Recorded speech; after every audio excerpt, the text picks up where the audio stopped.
Damn, what is up, my internet friends? Welcome to Walking and Talking.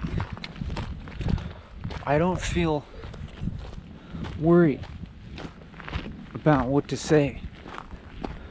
I didn't think about what to say before I started. I didn't take a moment to get in the zone. I just had a cup of tea and just got started. And to me, this seems to indicate less of this behavior of seeking particular mind states, less of distinction between everyday mind and something exalted or special. And I think this is a good thing.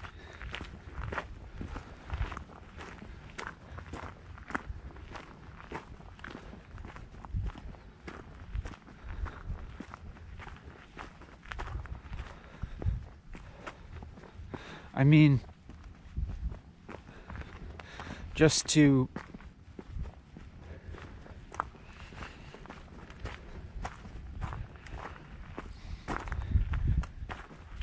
on one hand, that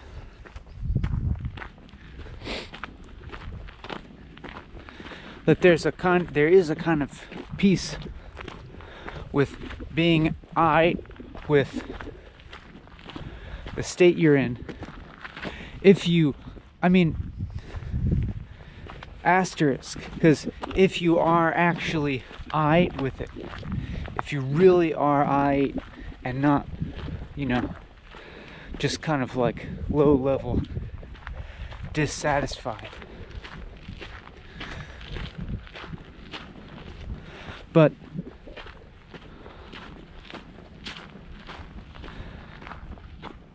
the reason I feel good about entering into this walking and talking from what seems to be a very ordinary mind state is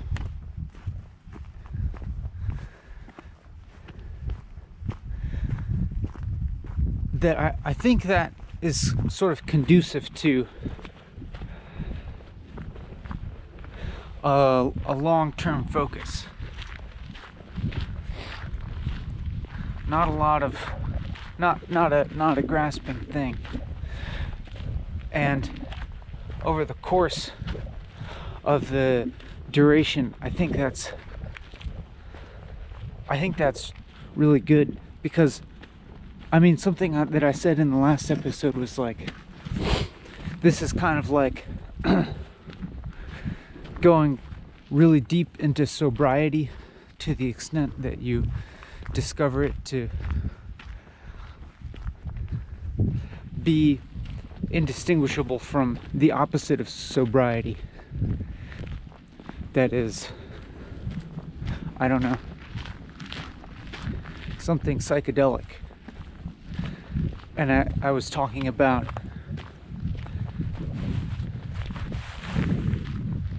how you don't need drugs, and if you just go into like long-term extreme sobriety, it's like in my experience, it's like the things that you would otherwise get from a drug experience start to become apparent and inseparable from your everyday mind state. They are more integrated into your experience. Like just a few minutes ago, during a time when I was describing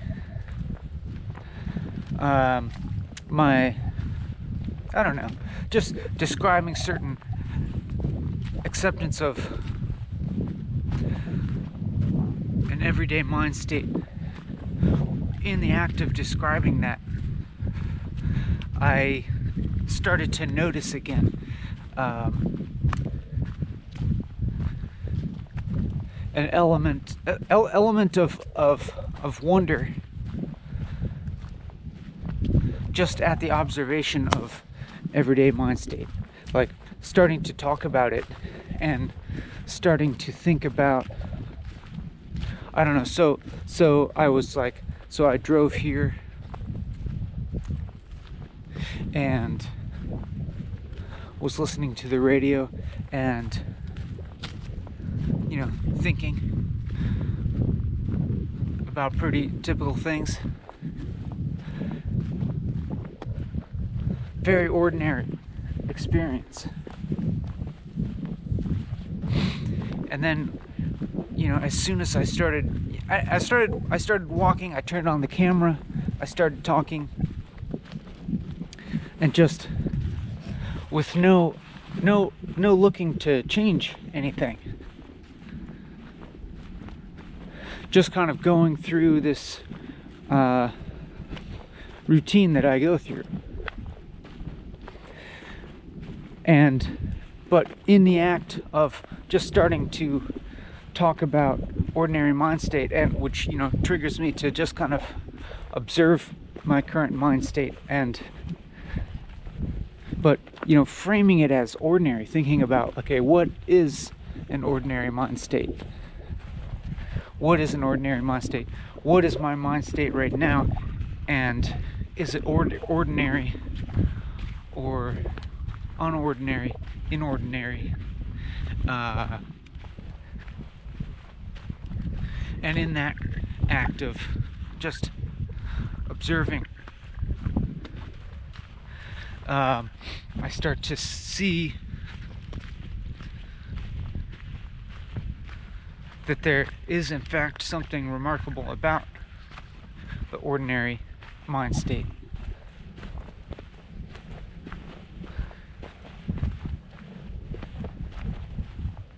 I mean, and just on a very basic level, just like that it exists at all, that there is a mind state at all, that there is mind at all, that there is a state at all, and then beyond that, that there is anything at all.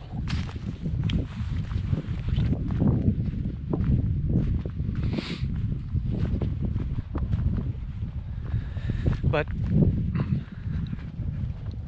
I don't feel a desire. I mean, I can't, like, I'm not going to try and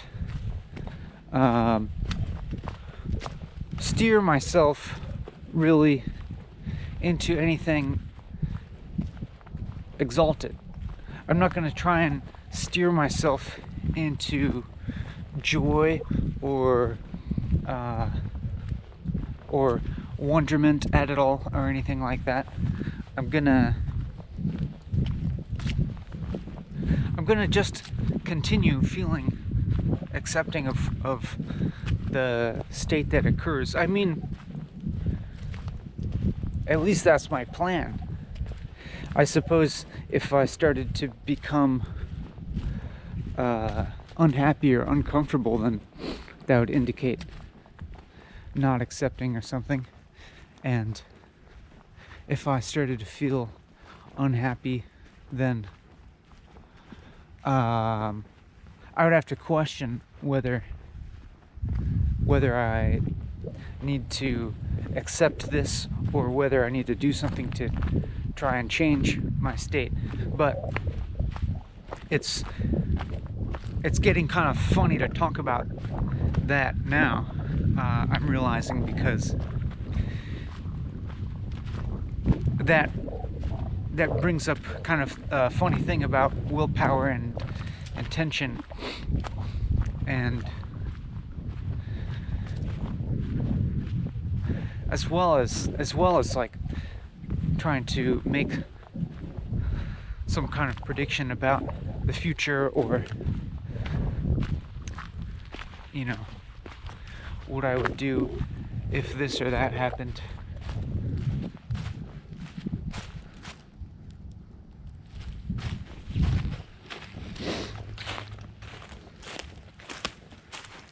Is this a persimmon tree? The bark looks persimmon-y.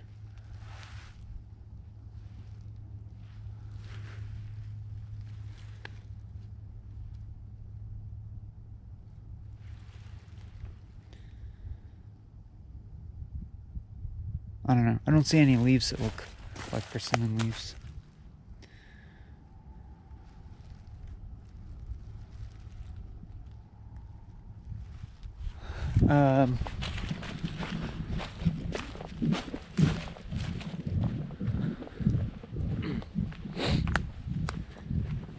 Yeah, and now I'm enjoying seeing this big multitude of directions that my thinking and talking could go in. That is, just in the past minute or so, I've said multiple things that I could go back and elaborate on, multiple things that I could branch on and that could become another tangent.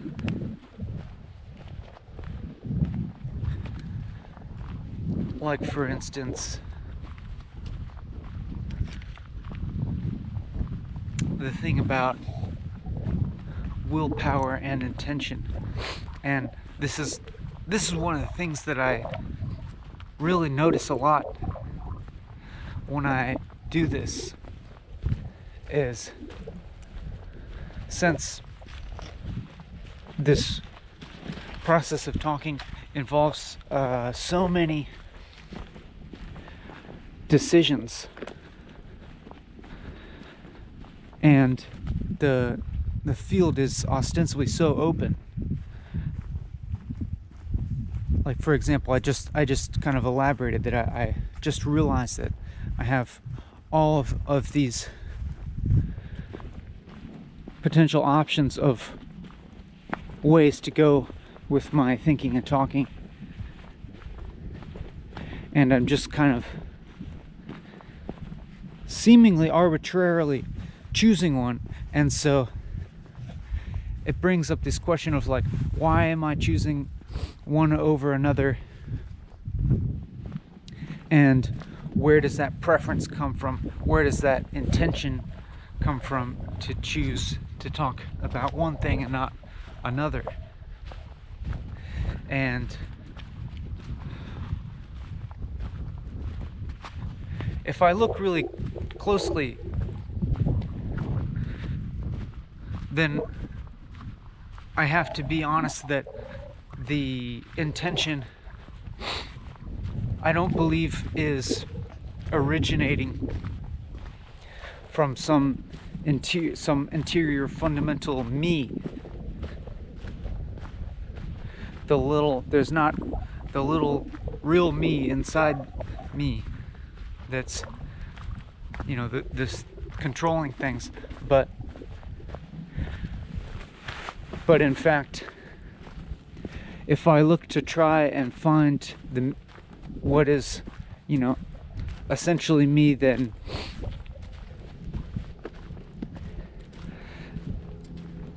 so like looking within, so to speak,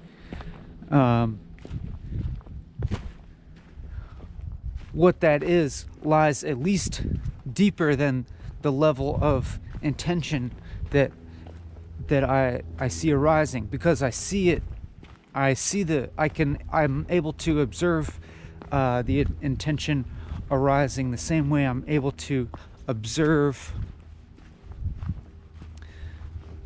the thoughts in my mind and observe myself speaking, to an extent where it feels like it's something that's just sort of happening. And so if there's, if what I am identified with is able to observe this happening, then it's clear that, like, this isn't fundamentally me.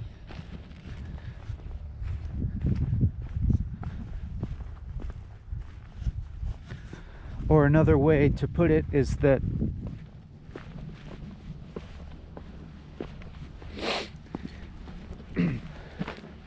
assuming that one of the things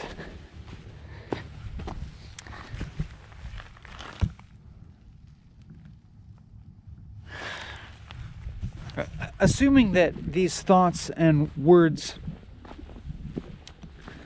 make up a significant component of what I consider my identity, and this is one of the things that we as people generally consider an important component of our identities, is the thoughts and the things we say.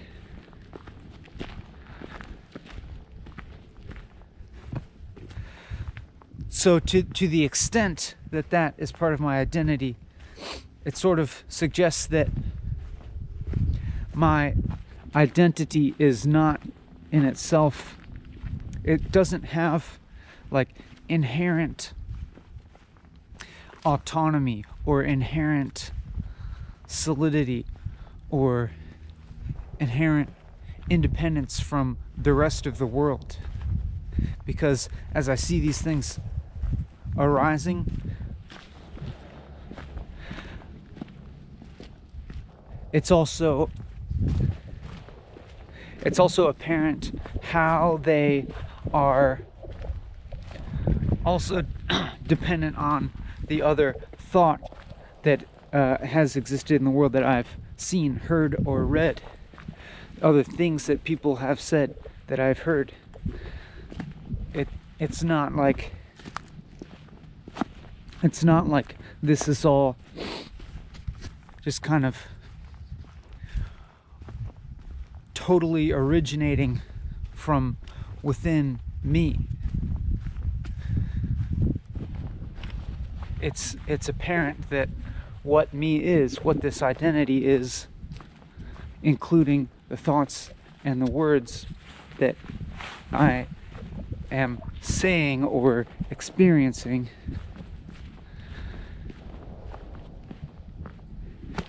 is inseparable from the rest of the world, is,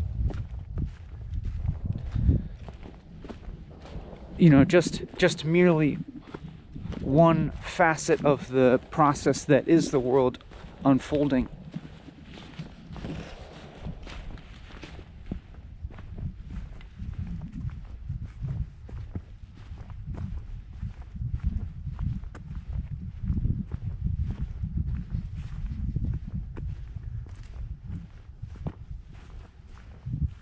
And it's only been 18 minutes so far, and I feel already like, in one respect, my experience already feels significantly different than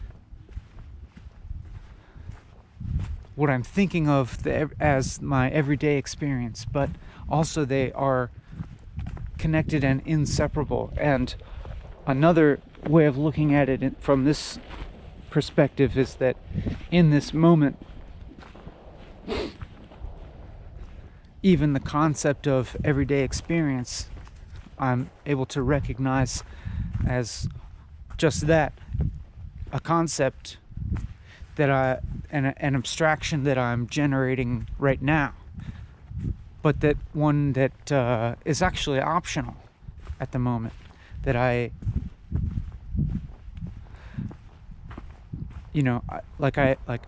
in a state now where I have the option not to really keep generating or holding on to this abstraction of normal life or the everyday mindset. And in that sense,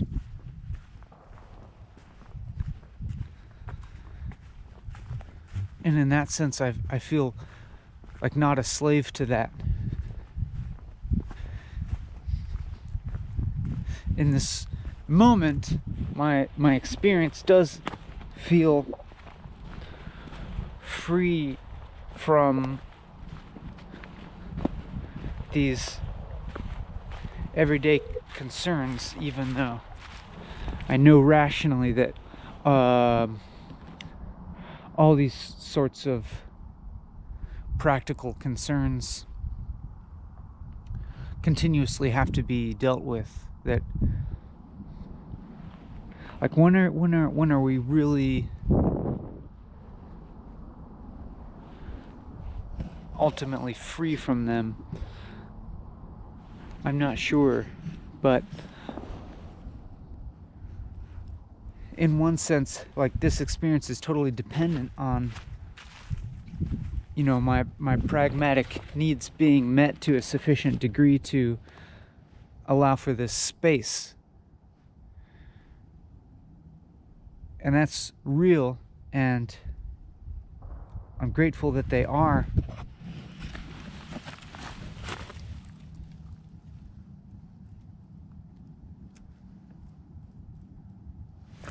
And then, you know, like, this is a space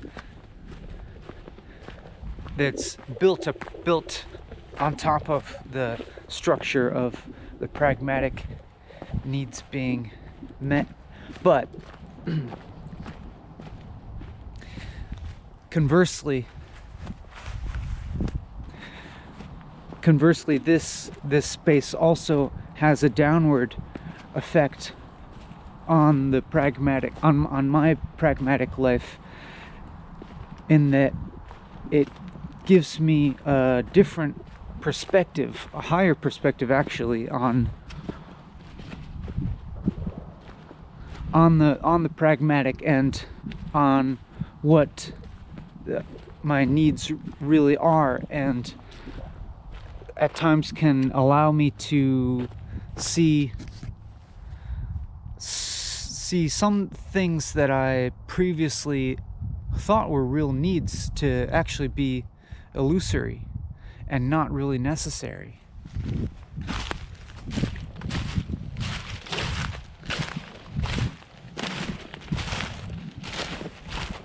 Like, that maybe some things that I once thought that were necessary, I now see as maybe just kind of like forms of security that aren't so real.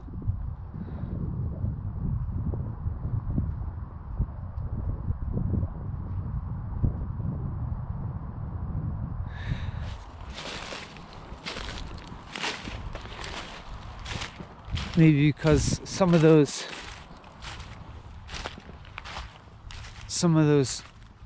pragmatic needs, or much of the pragmatic in general, depends on it depends on a stronger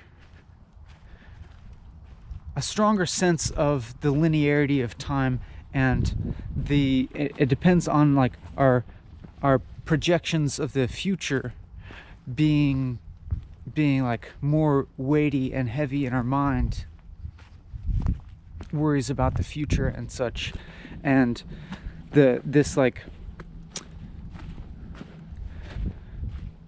the kind of more real that the future seems in our mind, which, you know, and it is projection, and of course we need to do that to live to some extent, but it's like how much weight we want to give these projections of the future in our minds is somewhat optional, in that, like, you probably know people that just worry more than you about the future.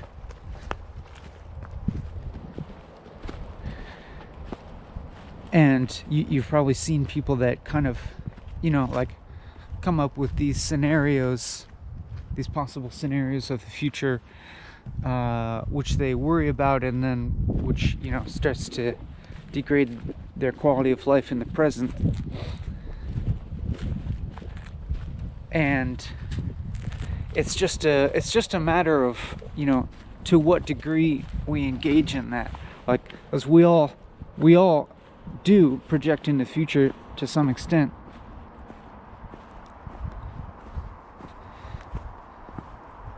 It's just how much are we gonna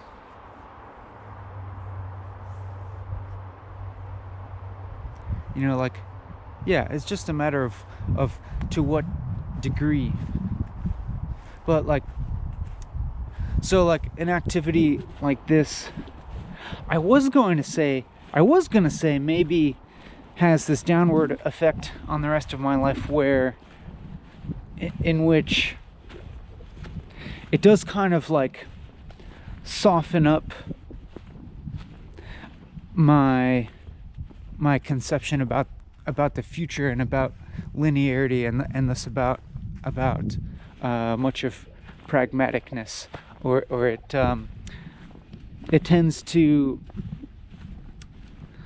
the solidity of all those things seems to be broken up a bit, and it feels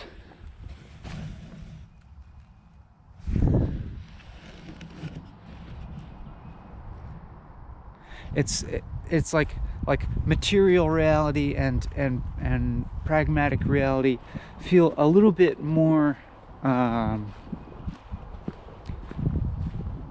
like movable, mutable, dynamic, and unpredictable as well. And like, just so like, I don't know, like for example, like the way somebody could think about money, in one sense it could be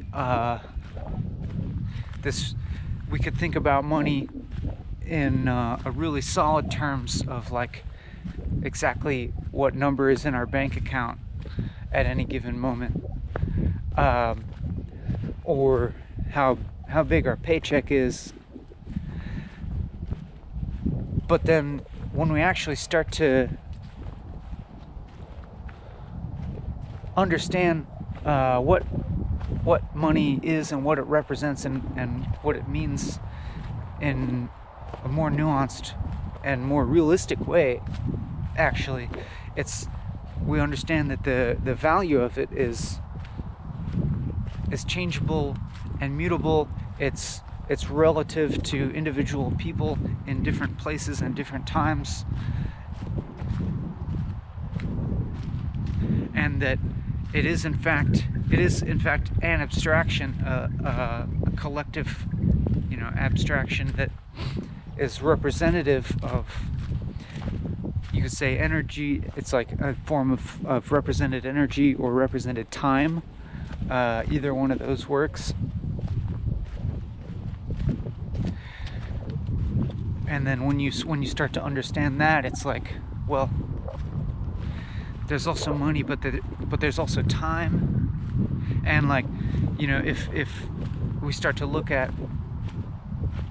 to understand that like money should be, we should value it to the extent that it contributes to our quality of life, to ourselves and others. And then we just start to look at our quality of life and that of people around us, and what interaction money plays with that. And then at this point, the number in your bank account or the size of your paycheck is like no longer has this completely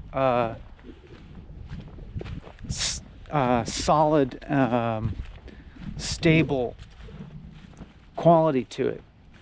It's like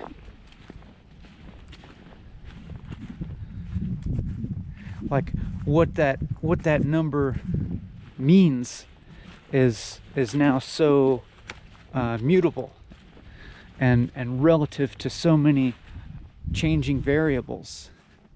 And of course we see this like, and it you know, it of course like changes with the economy and such, like how people are, it changes how people are thinking about the future, you know.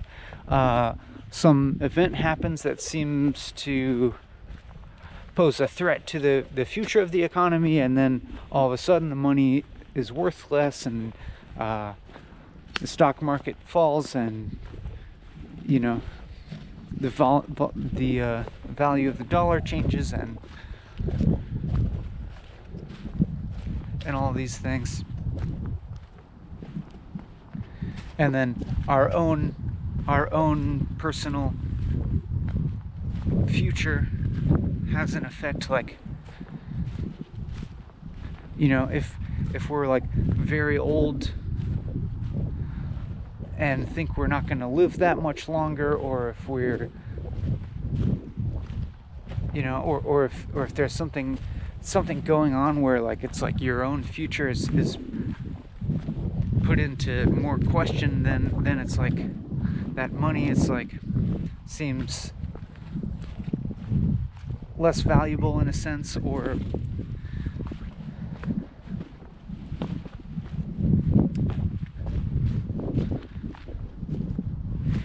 anyhow, I think this is just sort of an example of one sort of aspect of everyday life, one of the vicissitudes of everyday life that can be affected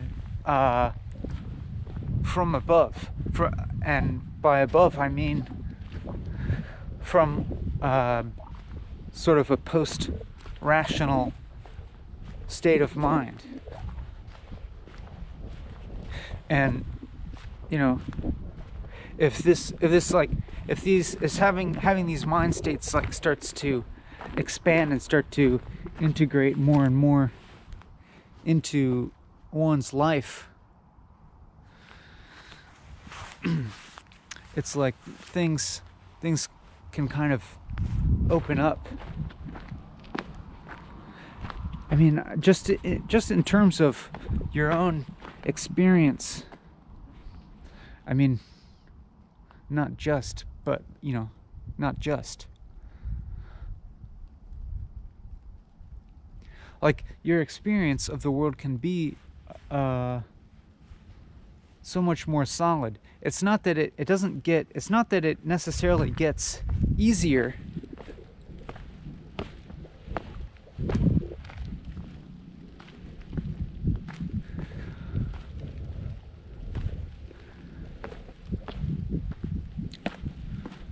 Because we'll start to encounter all sorts of different challenges,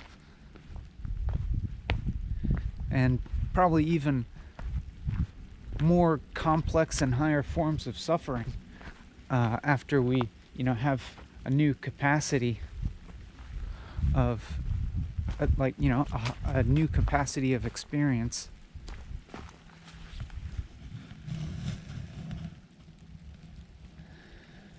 Cool spring.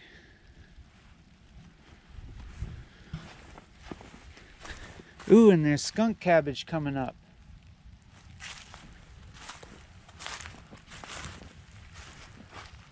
Tight.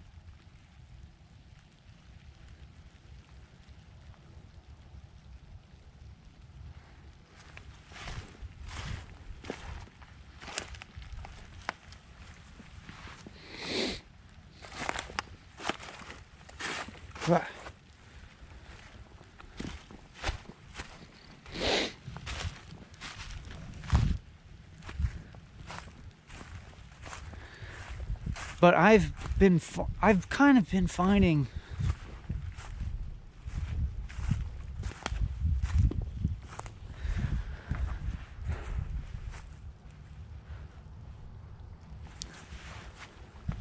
I don't know, seeing more and more of a difference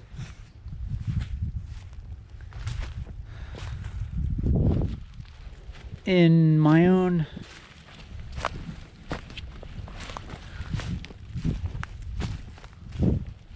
in the quality of my own experience, depending on whether I'm looking at things through a more conventional lens or the perspective that actually seems like more true to me. And this conventional lens, that is, when I look at the world the way that most of the world seems to look at the world, it tends to result in a lot of unhappiness for me. That is, if I try to abide chiefly by conventional wisdom, I feel really unsatisfied in life. That is, I mean, particularly like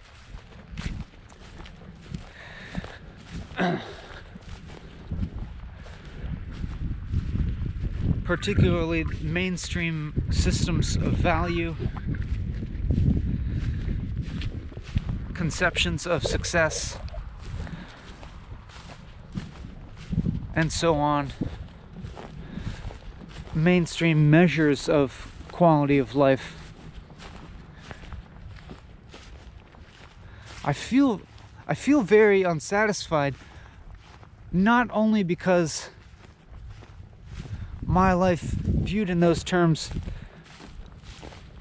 wouldn't be so great, but also, I mean, depending on how you could interpret it in ways that, you know, you can spin everything however you want it, but also that those things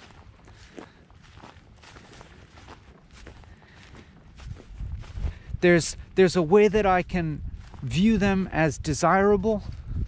Like, I can look at other people in the world who are like successful in a consensus kind of way, and I can look at that and desire it, and that attitude is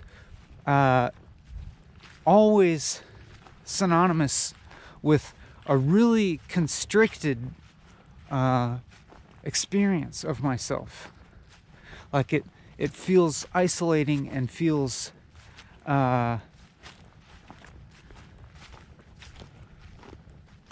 just depressing.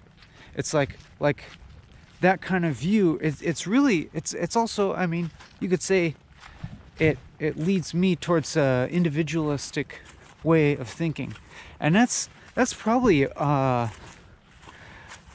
another way to draw the distinction fairly clearly, is that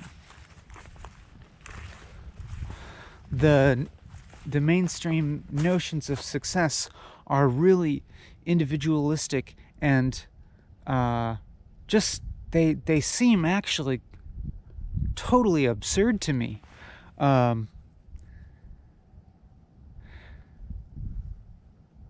Like, just the notion of succeeding off of other people's backs, the notion of becoming rich by means of exploitation, or by means of, getting more for doing less. It's all like personal gaining ideas that just seem completely absurd to me.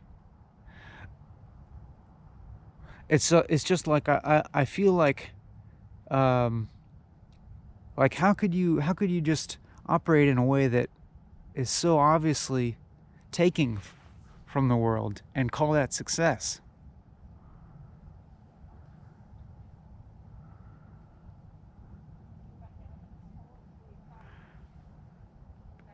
And I just like, I can't, like, there's times where it's like, that seems like such a overwhelming narrative in the society around me that maybe sometimes I feel like, okay, yeah, I should just, buckle down and, do the normal thing and, secure my own future financially and that sort of thing, and career-wise and whatnot. But ultimately, I can never commit to any kind of pursuit like that. It's just like it cannot maintain a foothold in my mind as being worthwhile, and partly because it's no fun. It's it contributes to this this constricted feeling of self.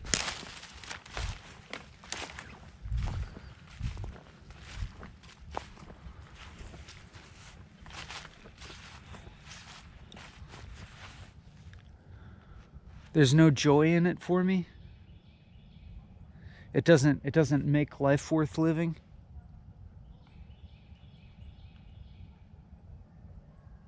Like, and but it's all, there's also like, I continuously see in the world, but also more importantly in myself,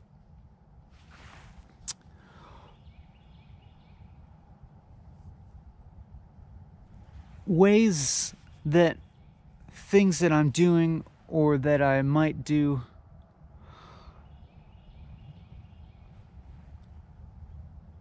contain that kind of selfishness, or like feed into that kind of selfishness.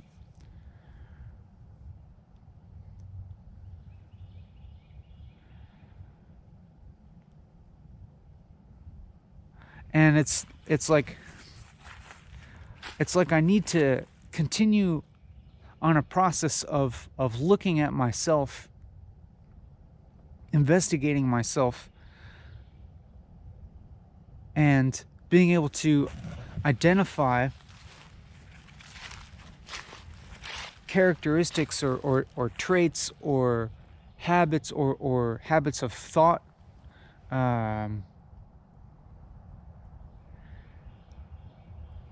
that have this constricted self quality to them, this selfishness, and continue to like pull the rug out from those, and just continue going in the direction that's beyond all of those. Like really continue, like when I really feel like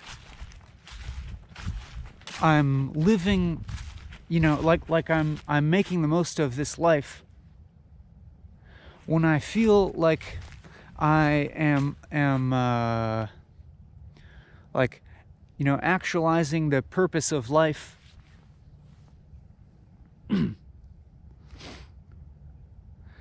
when I feel like I'm,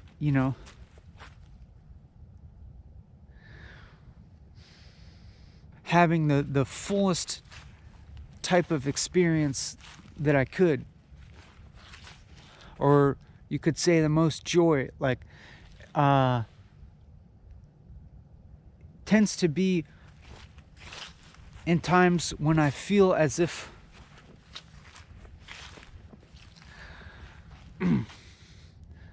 I am aligned with bringing, I'm aligned with bringing something into being that is just like generative. And so like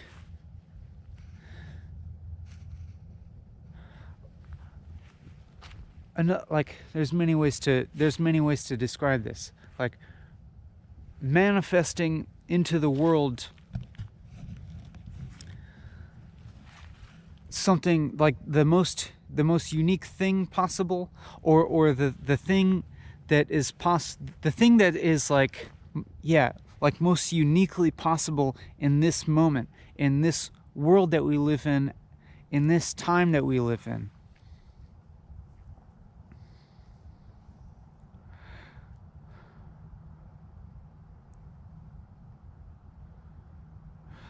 You know, to be right on the horizon of meaning and functionality is part of that.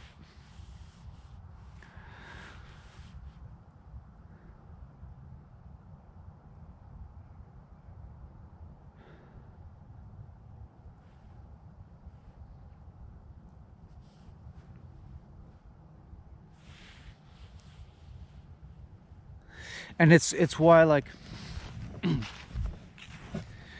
like sure, I do some functional things just as part of my life, but increasingly I want them to be just in service of doing the thing that is like trans-functional. And I don't just mean like non-functional, like, you know, like I don't mean doing things that are harmful or wasteful, but things that are like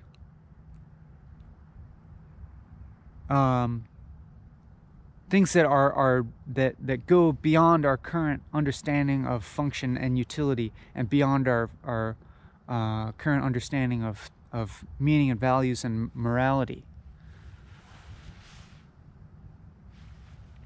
And just to build on,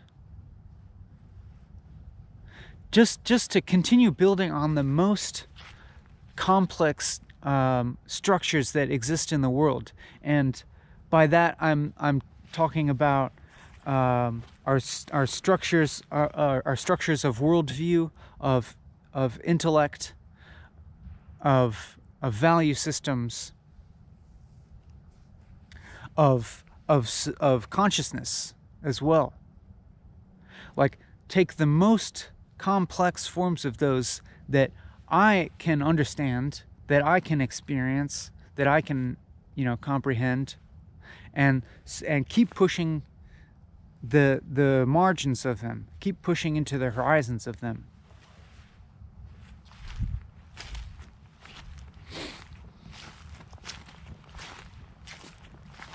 And this, like, what I'm doing right now feels like just what I want to be doing.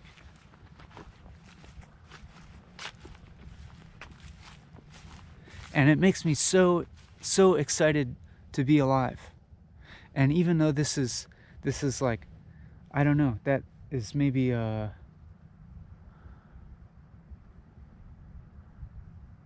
maybe that sounds cheesy in a way, or sounds like it's an unsustainable state of mind. Well, sure, I'm not gonna always be feeling that, but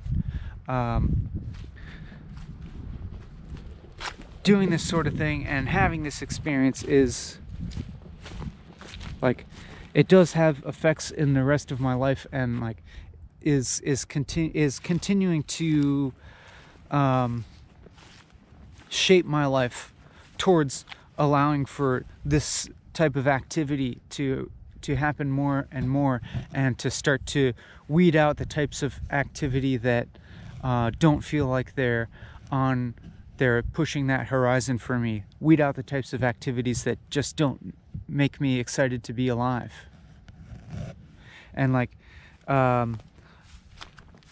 what I'm saying now is certainly not prescriptive for you in any specific sense. Like, it certainly isn't the case that what I'm doing, it's certainly not the case that the thing that makes me feel excited about life is the thing that would make you excited about life. I'm not saying that you should, start a durational YouTube channel or anything like that. And also, I'm not like saying anything I'm not like devaluing the functional in the world. I'm not like saying that the way you're spending your time is like less valuable in any way, or that like or that like the shape that this could take in one's life, like, is going to be different for everybody.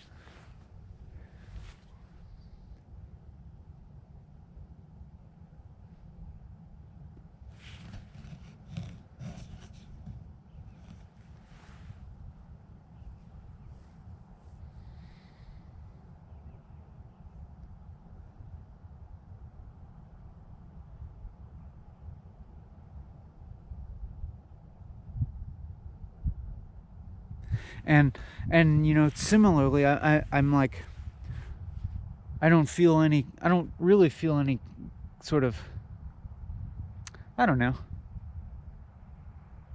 I was gonna say that I don't feel confident to say that I don't feel confident to suggest that everybody in the that hears this needs to, or like should be pushing at the horizon of meaning and morality and utility and so on, because I started to think, maybe we need people, just like continuing to do the functional things, and of course, we need what's functional in order to hold together society and keep it going. But it's like, if pushing the limits of meaning is, not just meaning, but everything, all aspects of our individual consciousness, and as well as society at large, as well as the objective material world, basically all aspects of experience and reality, to the extent that it's possible to push those horizons, maybe, it seems like no harm done, right? Like,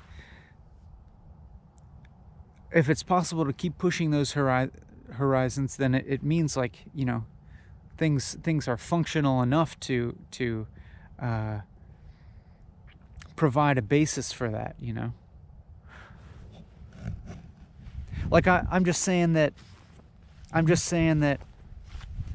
like, if you take my individual example, like the fact that I'm able to be out here walking and talking,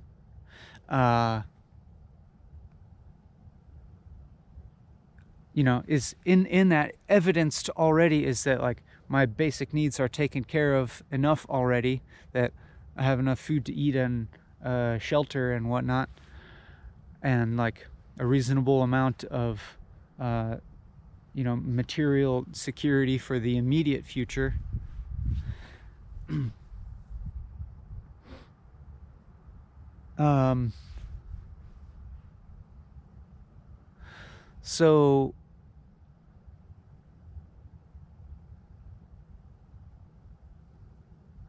So like, yeah, oftentimes it's like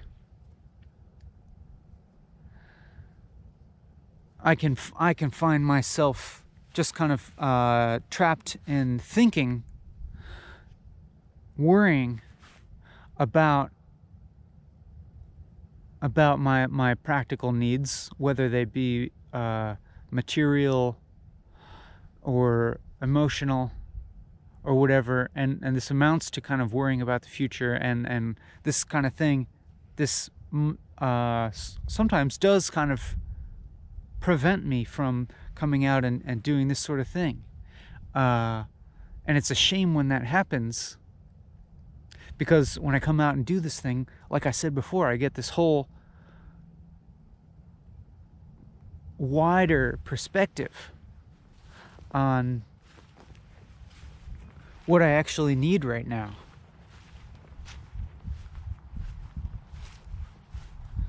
And I find that this is just so fulfilling. And so, I mean, just that is an example to kind of say that sometimes like it might just take a little bit of suspension of one's belief in the immediate importance of the pragmatic, in order to push oneself into a wider perspective, you know, like to get yourself to do something that doesn't necessarily make total rational sense according to the predominant worldview.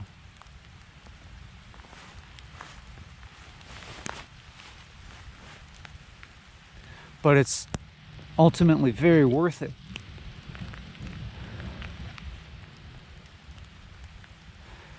And so, I mean, this is maybe this is in part to say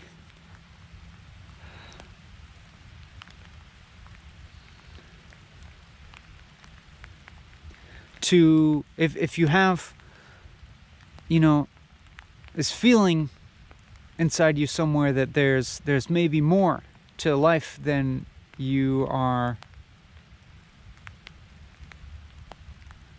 experiencing, and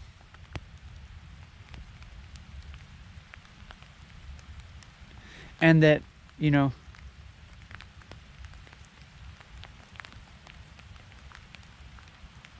if you feel this urge to maybe take a risk, so to speak, and try something that's not totally concurrent with the mainstream value system, but if you feel it compelling, you know, if you feel drawn to something like that, then maybe this is some encouragement to trust your deepest intuitions.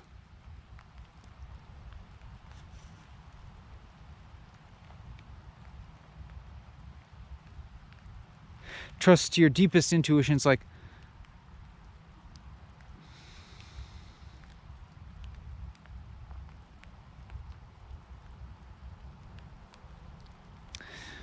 don't know. It gets complicated.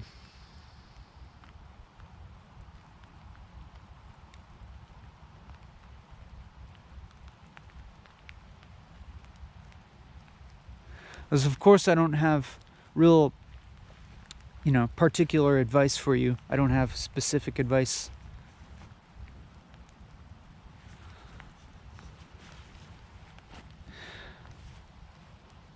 But yeah, maybe, I mean, maybe another way to put it is don't be ruled by fear.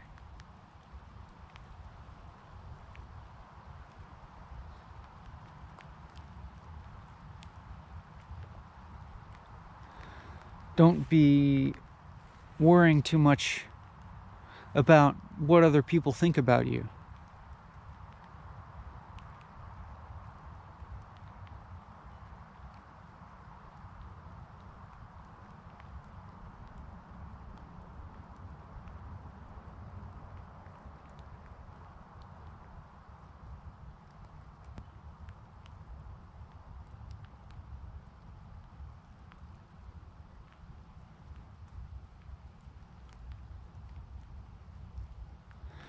I know it's hard to kind of go against collective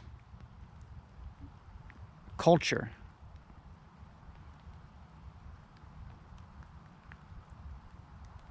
And lonely. But it doesn't have to be, actually.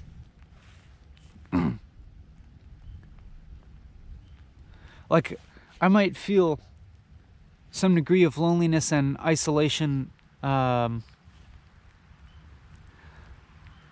I'm in fact kind of interacting in conventional culture in the normal way. But when I'm doing this, I don't actually feel lonely. There's a mosquito on the camera. All of a sudden there's mosquitoes out.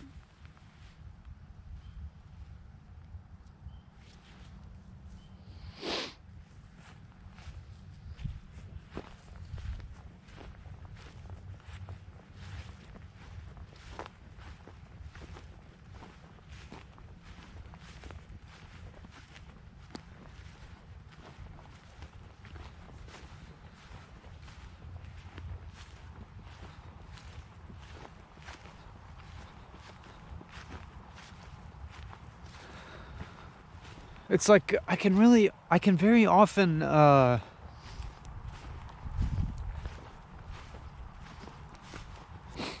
maybe not often enough, actually, realize that many of my worries, my concerns, and my problems do actually stem from seeming to believe the mainstream narrative about value systems, about what's important. You know, things about status, wealth, material success, what our culture is broadly saying that I need to be happy. The more I feel invested in that narrative, the more unhappy I feel. But the more I throw it out the window, the happier I feel.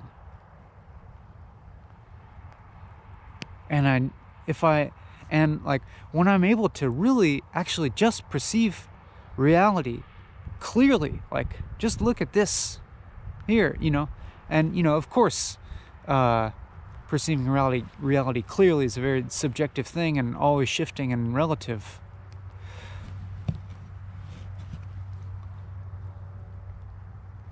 But like from this vantage point, I feel so free.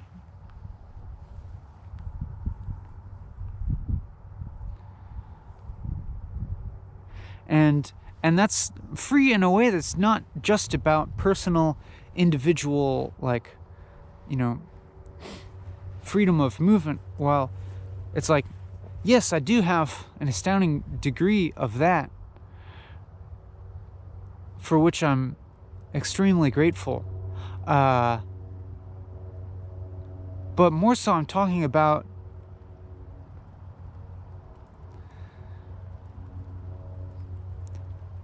being free of the sort of societal conventions that I can clearly see to be harmful in the world, to myself and to others. Harmful to the whole world, actually.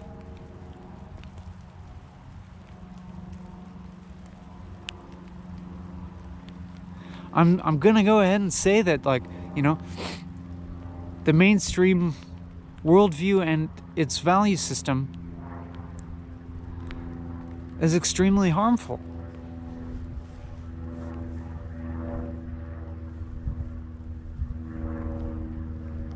It has a function, It has a function. It has evolved, Everything that we have now has evolved with the world for a reason. So it has its function. But as time moves forward, the complexity of society and the complexity of consciousness has to continue growing, and it has to keep moving, and each component of our reality, meaning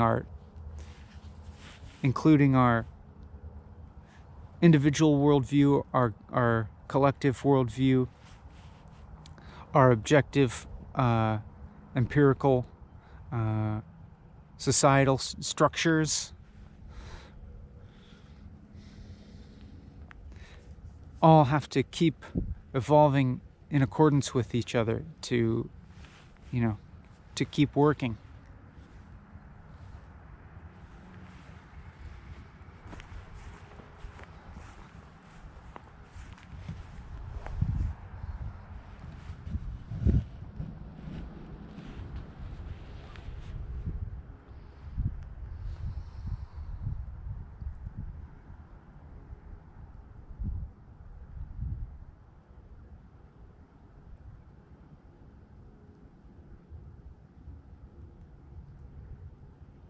So don't cave. Don't cave to pressure.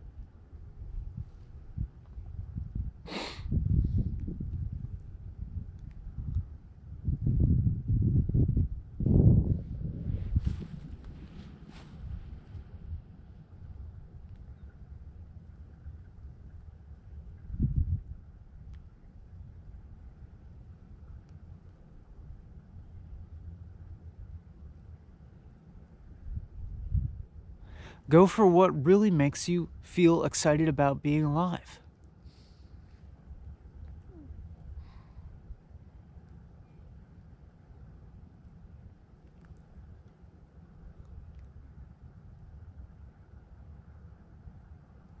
Are you going to go through life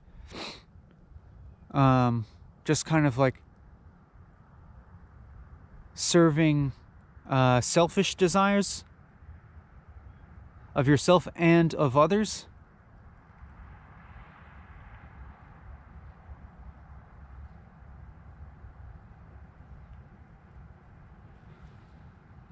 It's like when you work.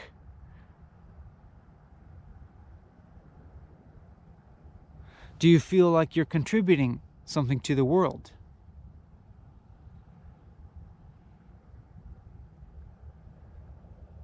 I mean, and I don't want to like be super romantic and act like we don't just have to like do bullshit work sometimes, because of course we do. But is it like, what's it ultimately in service of? You know? Is it ultimately in service of a world that you would want to live in?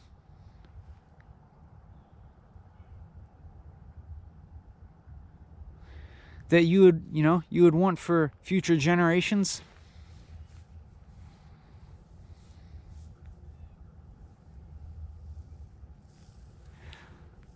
What's the work that you're doing?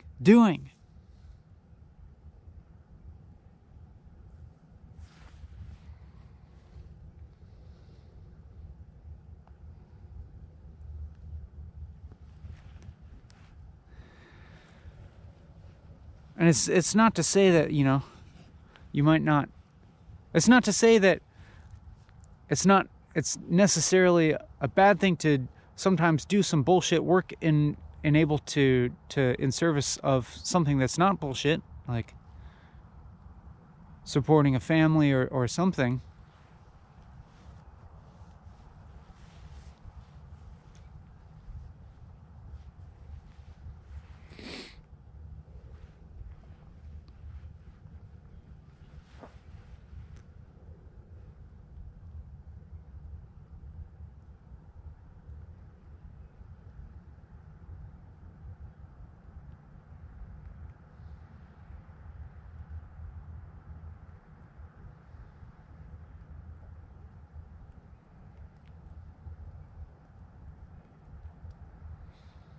I just have, this need to have this experience, to experience that I am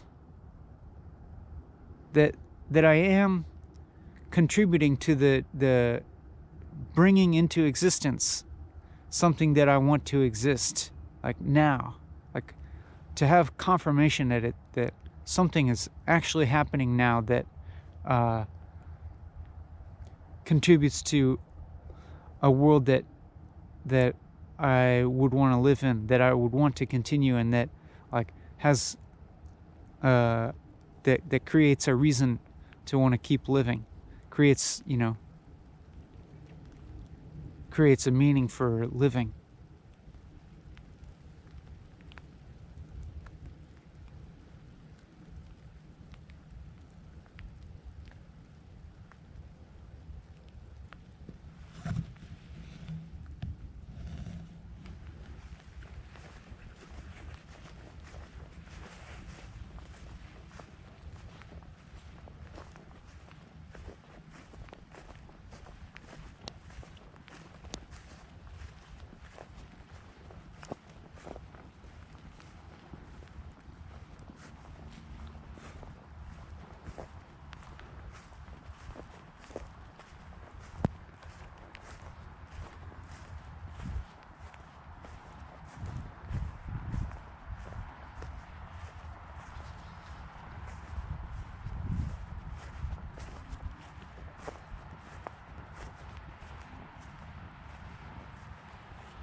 And it's not like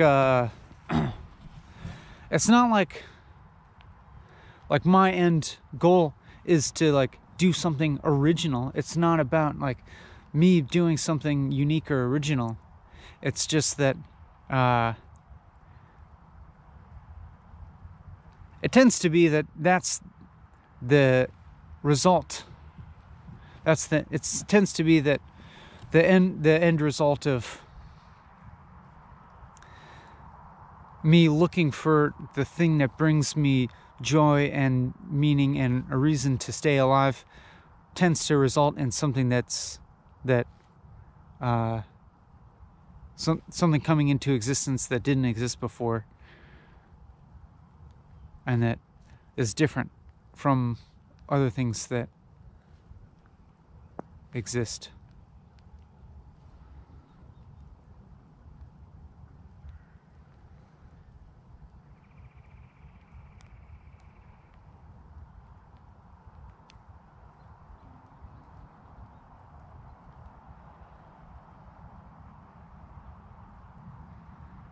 And it's like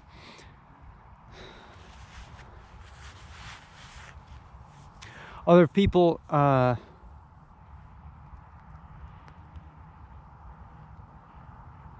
see people involved in ostensibly creative fields who are shaping their lives in accordance with accepted, recognized value systems, and I see that the things that they are creating tend to be reproducing things, and even if they're like variations on things, they're still kind of just like reproducing things that have understandable value, like recognizable value in the existing system. And in that sense, they are so kind of like reproductive, or and like fungible, interchangeable, like another variation on something that already that we already kind of understand. And it doesn't feel deeply generative to me.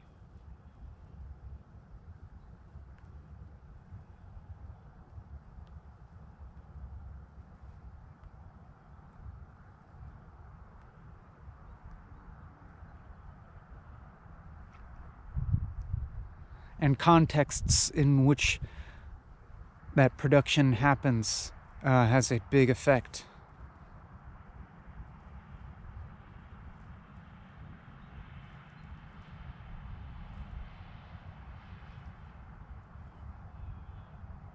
Like the context of YouTube has, assumed forms of values.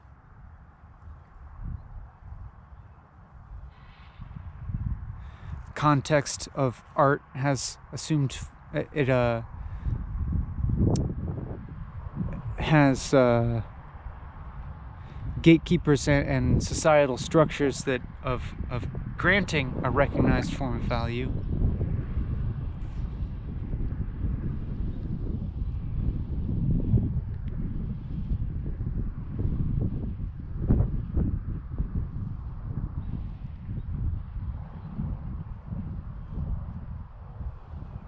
But when we're talking about generating a new form of value, an uncanny form of value, then no outside structure can grant that. No outside, like validation can grant that.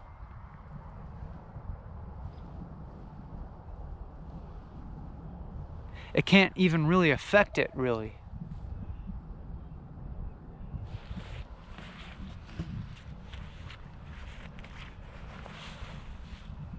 And it's kind of the same. It's kind of the same with, like, producing in yourself a new, unrecognizable, uncanny, like, worldview or consciousness or understanding of reality. Like, no outside structure can give that to you.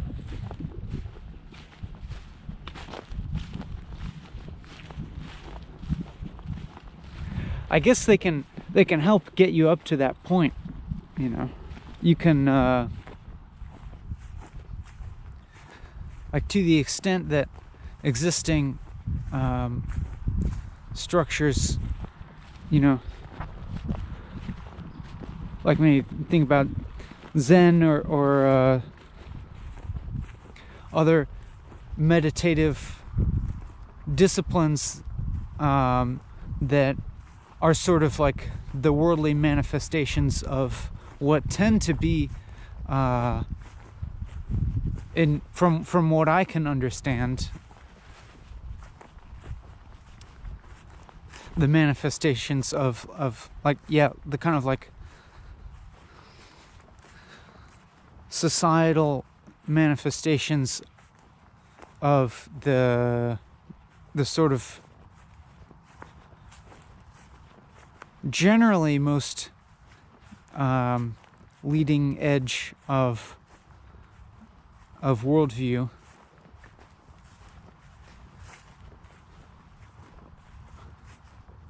Like, to the extent that those things are fruitful, like, that's probably important, to understand Zen and related fields, Advaita or whatever.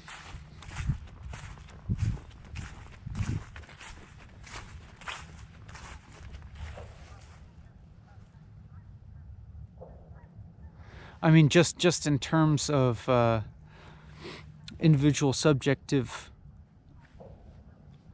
worldview.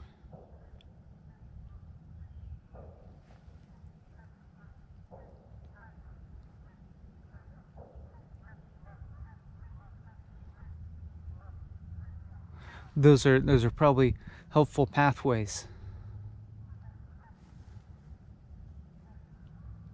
Helpful bridges.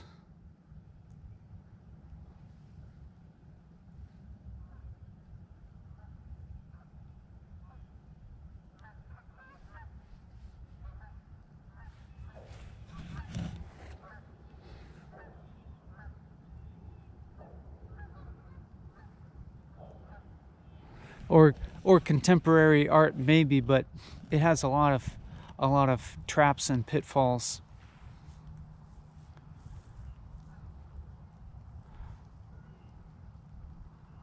It's fraught with all kinds of problems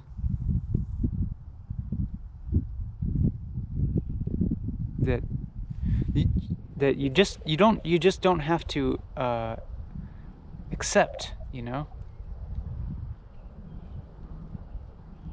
You don't have to just like accept that contemporary art is like really like, it's like really fraught with like financial elitism, and reproduces the value system of that like, you know, upholds financial elitism and like class warfare from the top down. Like, you don't have to just like accept that's a necessary evil for, you know, the beauty of contemporary art. Because once you recognize that the structure that it's in place, and all the problems inherent, once you look just slightly past the surface of beautiful objects,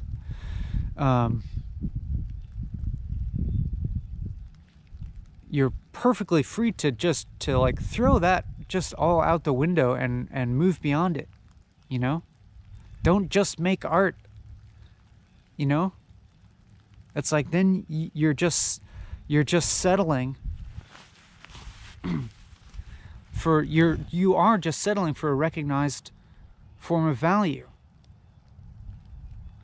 You're settling and like asking for an established social structure to grant validation to something, and like the best you can ever do is that. The best you can ever do is to be granted validation by a social structure that is inherently problematic.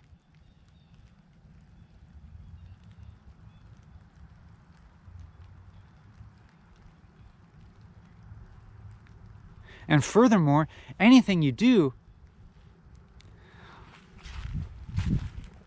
under the guise of art, under the label of art, immediately, you know, just like it immediately subjugates it to this known realm of social utility and value. Like, art is like, you know, has this understood social utility.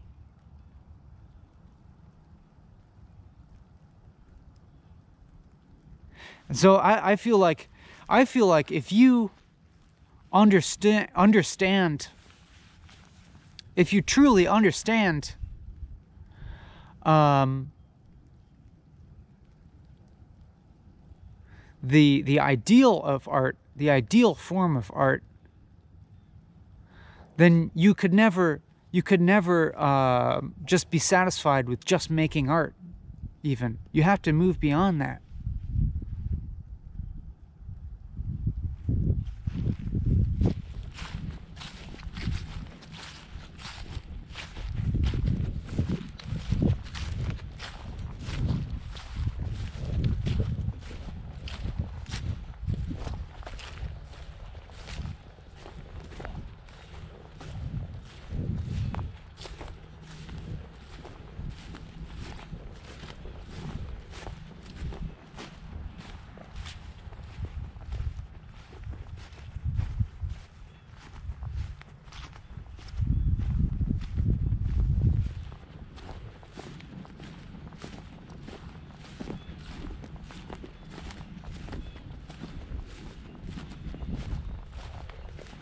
It's like, you know, like, look, I made a piece of art. Look at me, I'm an artist. I fit in. You can know how to classify me in relation to society and you can understand how to classify what I'm doing in relation to society.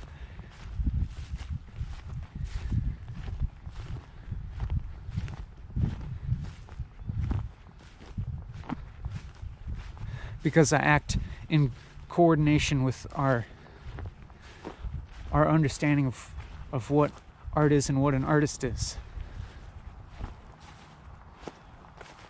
And to do that, I think, is not as brave or authentic as one could be.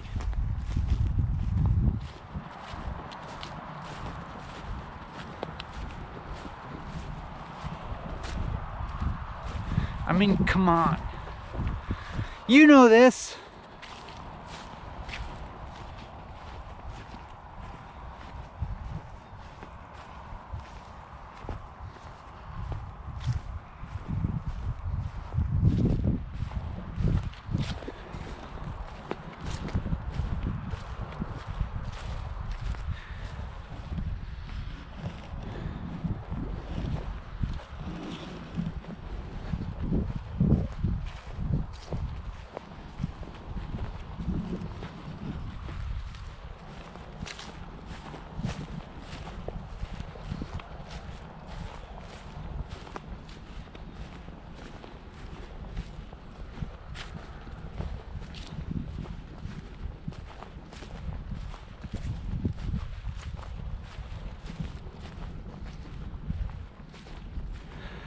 Like Dostoevsky's Notes from Underground is a pretty good metaphor, except you don't really want to be that miserable. Neither do I. It's like if you had a Notes from Underground where the guy's not so miserable and is more joyful. But, you know, a form of, like an unrecognized form of joy. Maybe he has it. Maybe he does. Maybe that underground man does actually have an unrecognizable form of joy and freedom.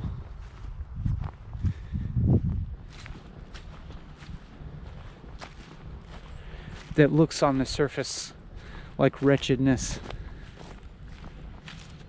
I don't know. I don't really want to be wretched. I don't think it's necessary.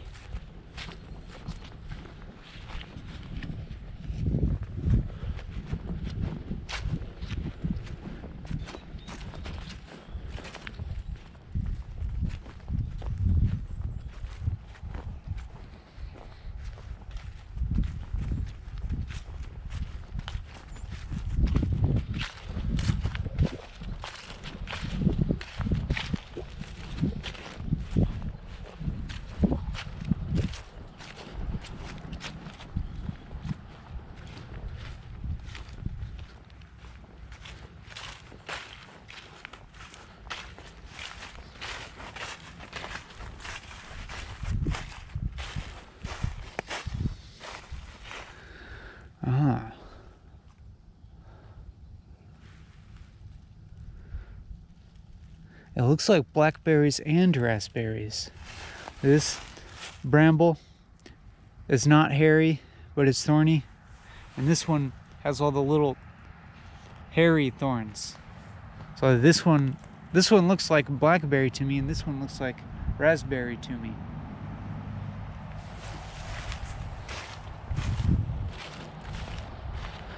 There's a lot. Gotta come back here.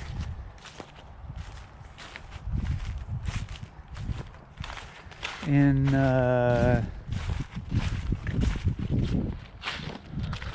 when is it, like July or something?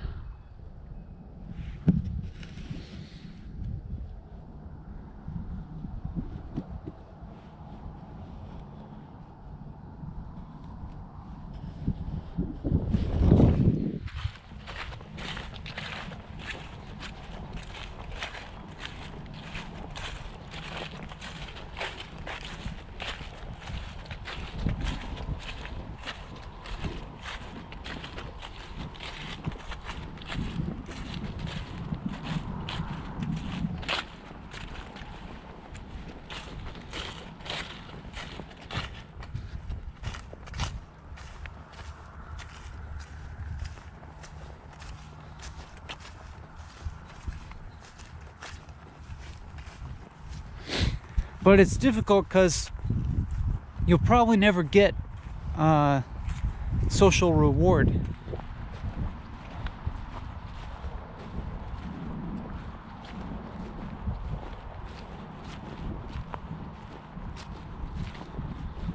It's like you definitely can't count on getting any kind of reward coming from society.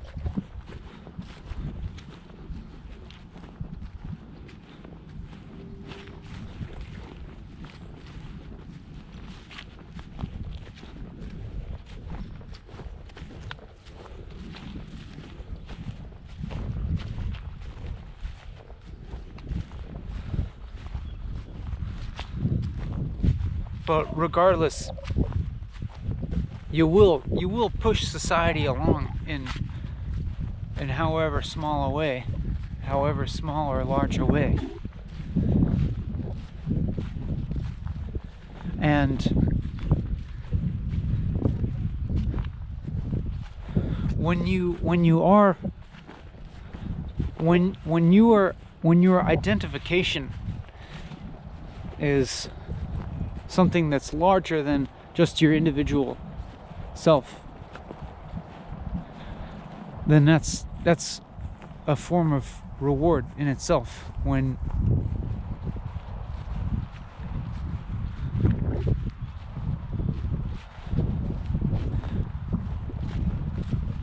you are kind of like, you know, pushing the growth of consciousness and society at large.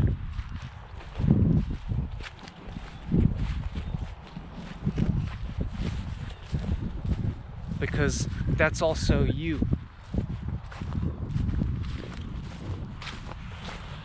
It's growing yourself, you know, beyond the individual body that will deteriorate and die, and beyond the individual mind which will die. But there is something that doesn't die, and that's what we're in service of.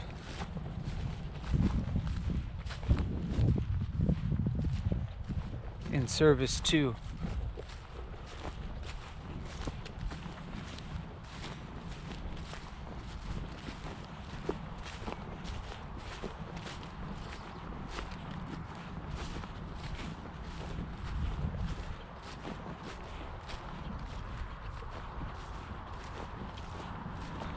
You know,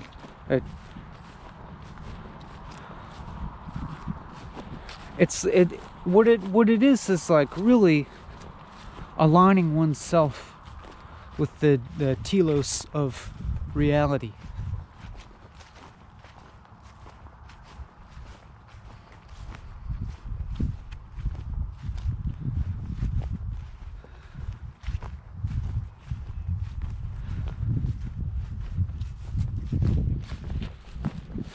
Which, when you do it, you know, might not seem to make sense from the individual point of view, or from your immediate societal point of view.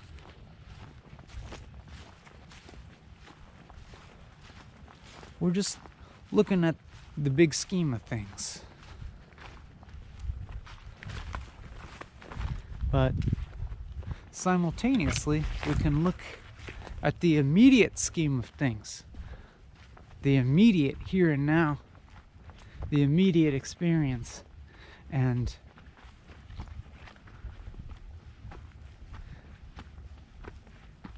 still feel a correct alignment.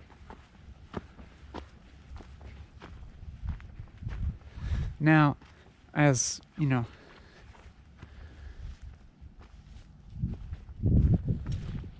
my immediate geography has suddenly shifted into a different texture, one in which I'm looking at the physically nearer things, as opposed to a longer the farther away, broad view of things.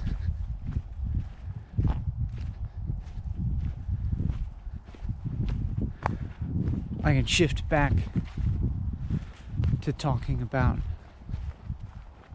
this more immediate experience,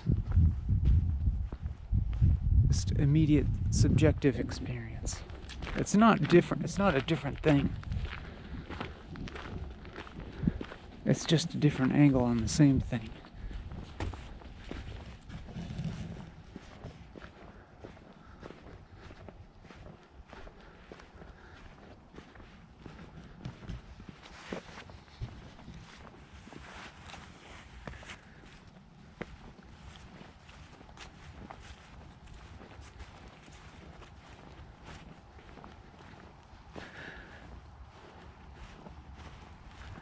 It's like this type of experience is in some ways both uncanny and canny.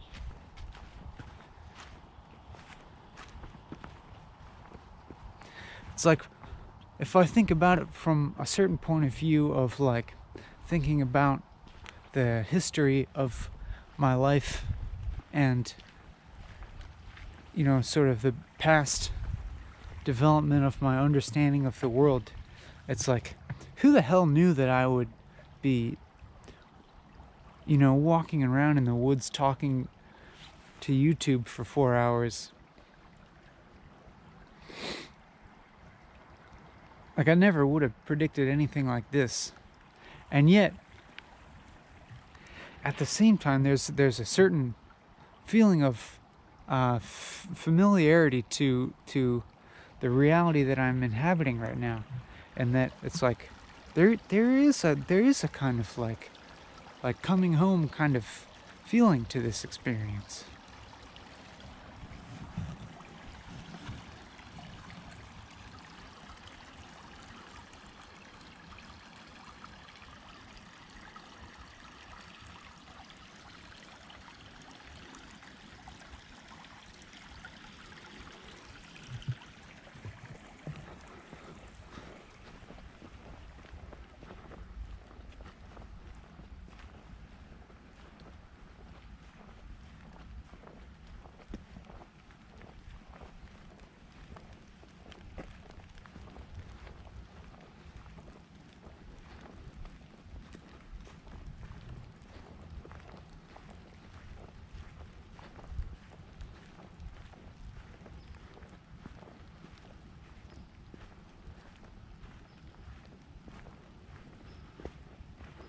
Should I go towards the raccoon?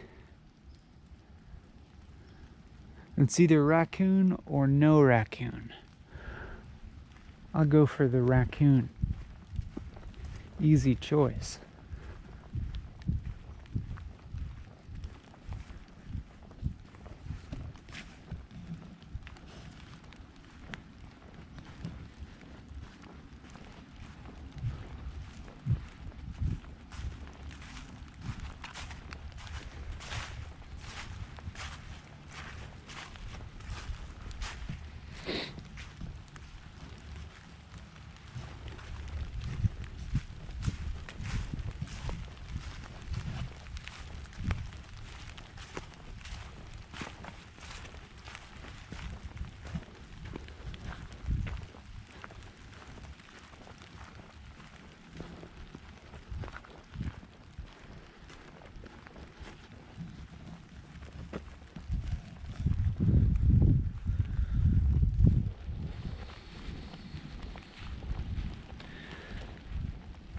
I sense a kind of evenness of emotional tone for this episode that I'm really welcoming.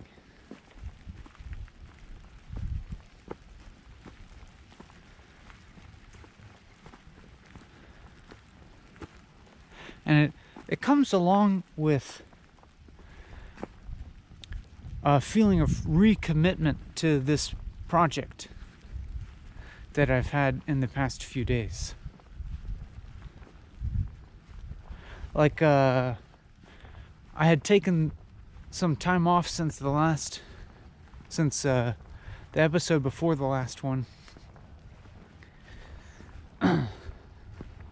Just getting preoccupied with other activities,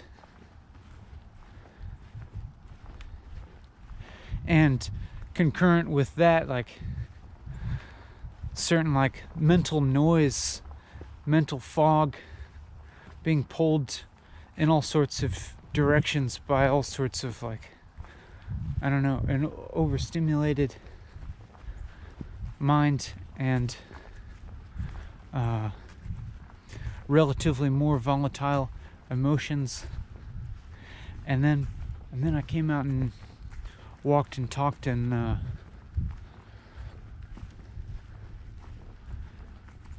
felt like it gave me such useful perspective on all of that I wouldn't otherwise have, and I felt so reaffirmed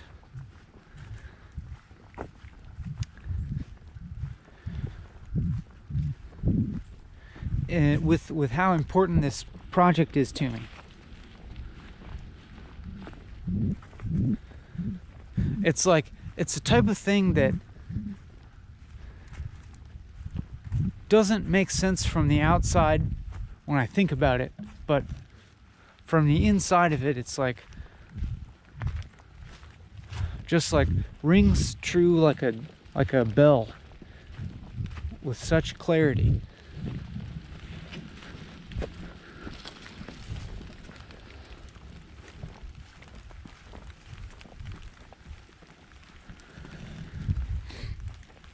But aside from all that,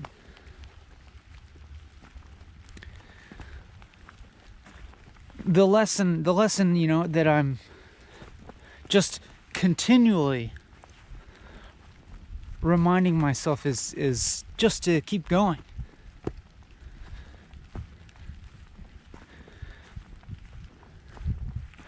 I've got this process, this framework of just continuing to walk and talk.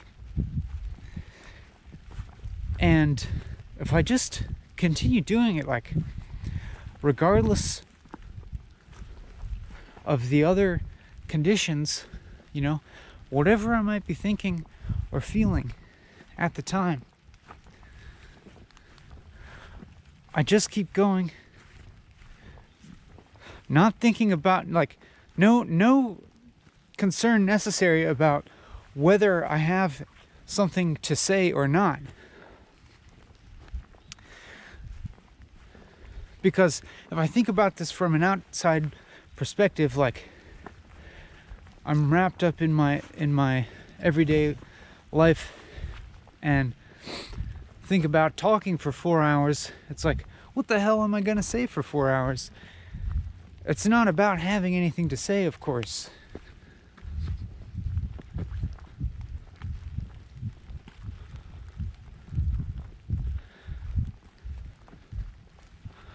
You can just keep going. You can just keep talking.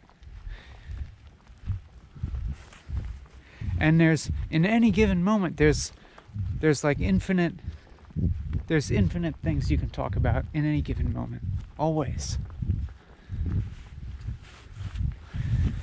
And you can just, you know, you can let it just generate itself. And especially if you can pay attention.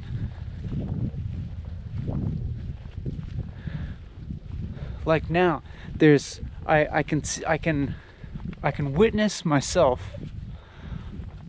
applying slightly greater effort towards paying attention to this, my own present process of talking. And it doesn't matter how long I've done this in the past. It doesn't matter how many times I've said this, or it doesn't matter how many episodes of walking talking I have made or will make. It doesn't really matter if, like, I'm, like, ultimately committed in the long run All that matters is that I'm paying attention to what I'm doing right now. And you know, this attention just being in service of letting this thing generate itself. Witnessing my thoughts move. Witnessing them just sort of happen beyond a sense of personal agency.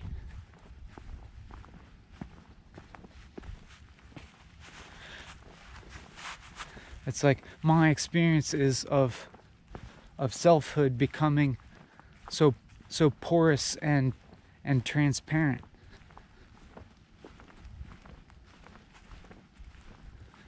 But it's only it's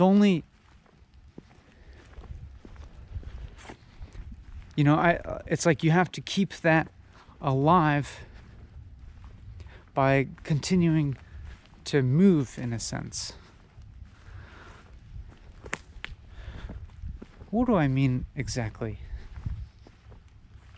Because in another sense there's stillness. There's both stillness and movement going on.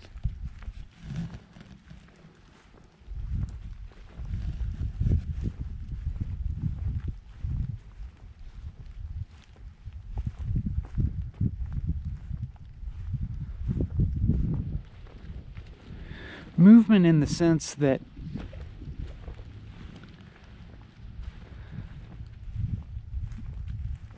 I'm keeping the talking going, and I keep saying different things.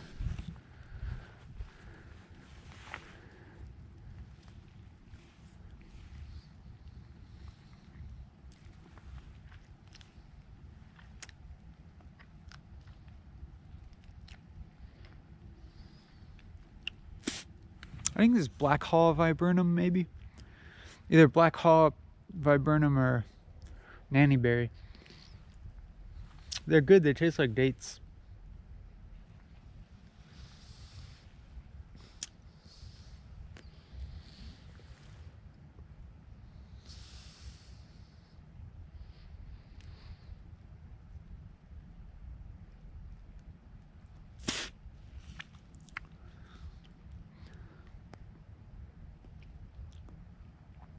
Continuing to allow myself to say new things in every moment, but then the quality of attention, or the quality of awareness, ideally becoming increasingly still, or just like it's more like being able to witness the stillness, which is unchanging. The aspect of consciousness which is unchanging.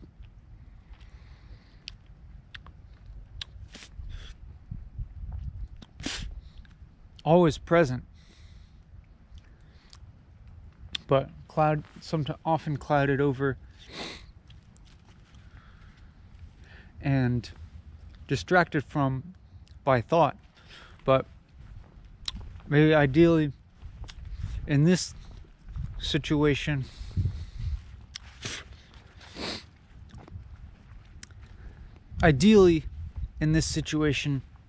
not so clouded by thought, but can hopefully concurrent with and harmonious with a stream of thought. And maybe if I can allow the stream of thought to flow smoothly as possible, then I can see through it like smooth flowing water to see the bottom of things.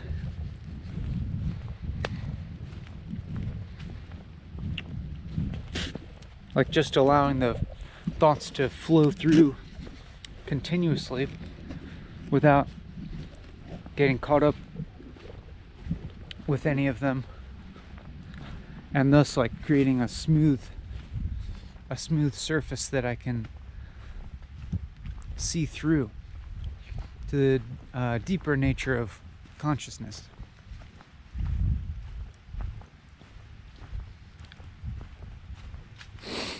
And to just keep this going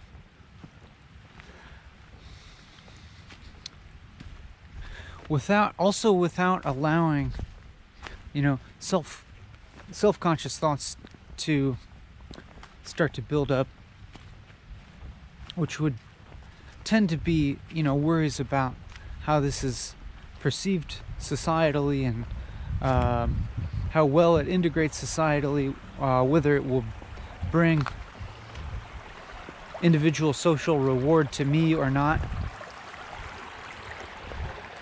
and any sorts of those concerns that come in are really inhibitory, and so I just have to stay committed to a broader scheme of things. And when I am successful in doing that, then I stay with a kind of freedom and openness and clarity that really is what makes life worth living for me, and exciting even.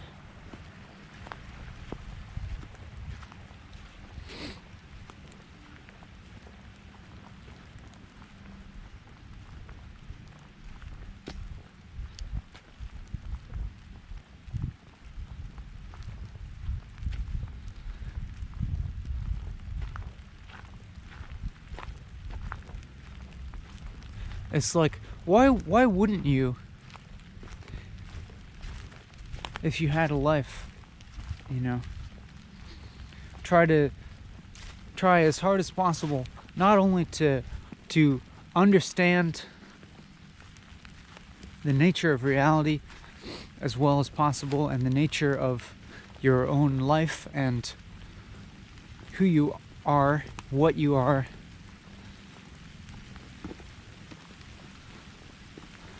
what life is, what consciousness is. I mean, for me, it's like what could be more exciting than that?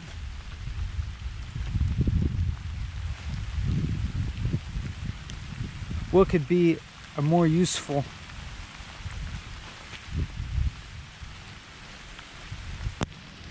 use of that, Like,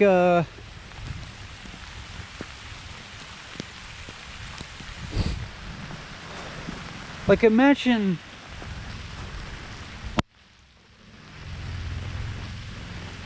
like the perspective of an ant, and we can clearly see that us humans have we could say a much deeper and broader understanding of reality than an ant. And some of you that might piss off and say, well, you don't know what an ant's experience is like. But I can reasonably say that the structure of human consciousness and experience contains all the basic structures that an ant possesses, plus many more layers of complexity.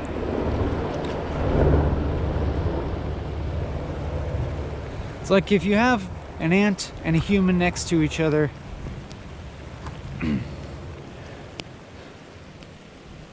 I think it might be fair to say that the human experience is much more richly complex, and they have just a broader understanding of the reality that the ant is in.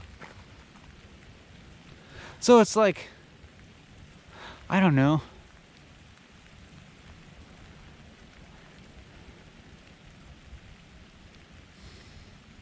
if one was an ant, I mean, and this all we can get to is really projection from human experience.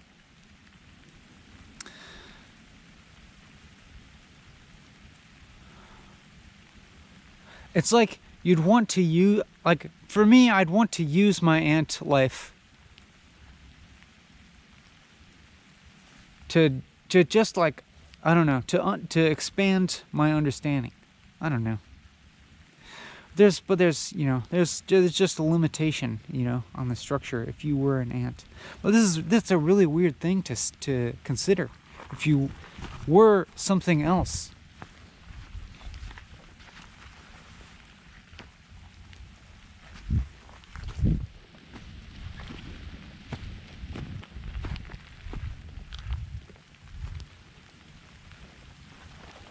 It's like, if what would that mean for me to be an ant? Does it, like, I think that what we automatically imagine when I say something like that is having a human type consciousness inside of an ant body, which is of course impossible because the complexity of human consciousness and experience is made possible only by the physical complexity of the human brain and all of the other biology that is needed to support the brain.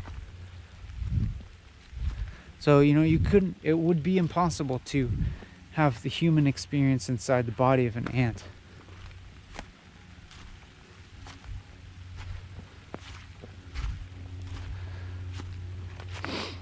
And it's so it's just like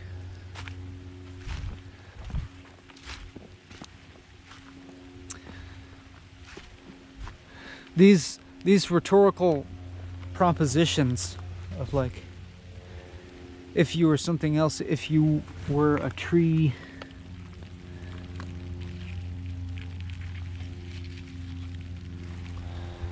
cool. Look at that swirly rock.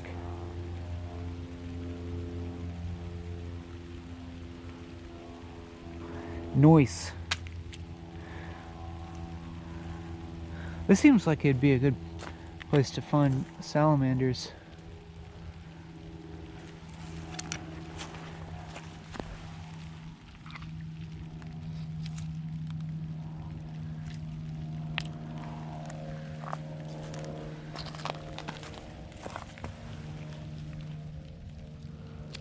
There's another one of these swirly rocks.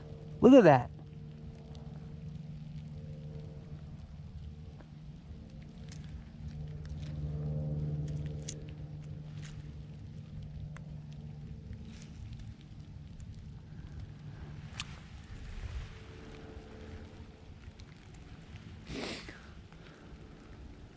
Yeah, these sort of like thought experiments, like if you were a tree,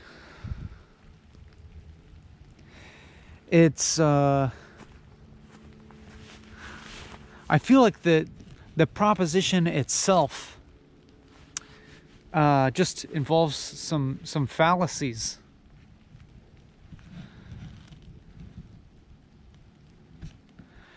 Because it involves transposing human experience onto a different physical substrate. And not only is that just like practically impossible, but it's also just like it's also, I think, theoretically impossible and just not in accordance with the nature of reality. And this kind of strikes to me towards the heart of the relationship between subjectivity and the objective world, subject and object.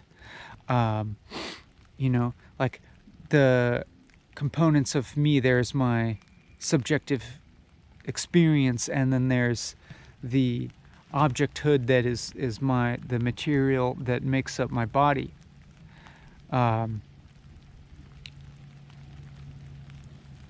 And so, like, how are these things linked.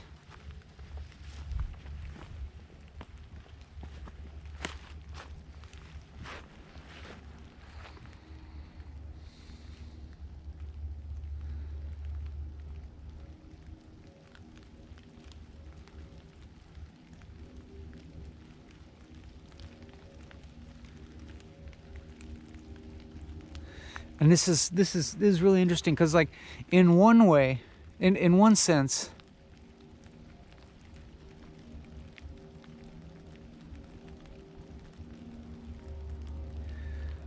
if we were going to reduce all of reality to either subjectivity or objectivity, you know, either say that there's only subjectivity or there's only the objective world, like in the case of scientific materialism, you know, that like consciousness is only phenomenology brought about by the physical materiality of neurons and such. It seems to me more feasible to reduce everything to the subjective side of things, in that all of what we call the objective world always takes place within experience, always takes place, can only be perceived within the space of subjectivity. Of course, right? Like, if there were no experiencer, would there still be the experienced? You know, if a tree falls in the woods and no one to hear it, does it still happen? And it's like,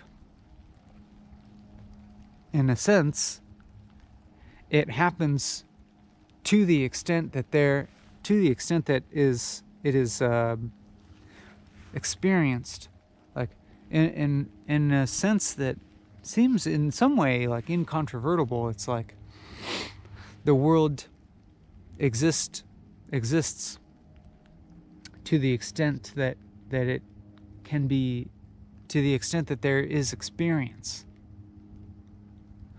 of the world, and like I guess like the most logical sort of obvious like counterpoint to that is like, well, we can imagine a world in which there is no consciousness, in which there's no subjective experience, like a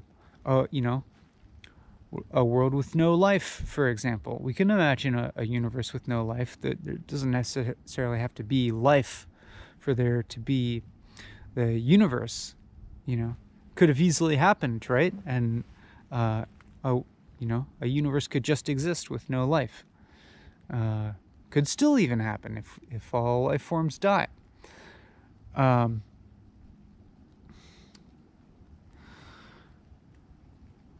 But one counter argument to that is that this conception of this that is, as far as can be proven, just a conception that needs subjectivity to be conceived. Like, we need subjective experience in order for this idea of a lifeless universe to exist.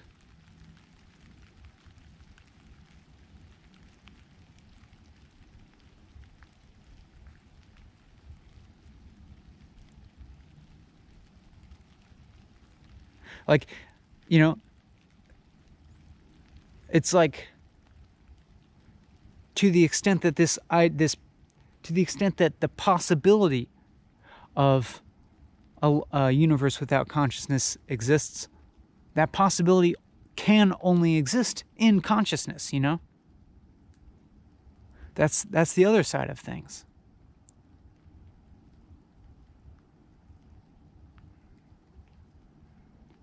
Like, it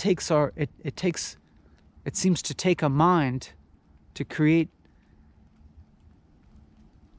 It takes a mind to manifest this possibility of another of a different universe that doesn't have mind, doesn't have experience.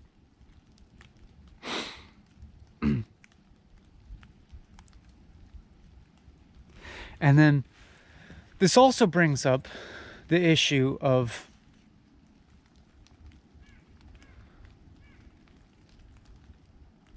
whether life is a prerequisite for consciousness, and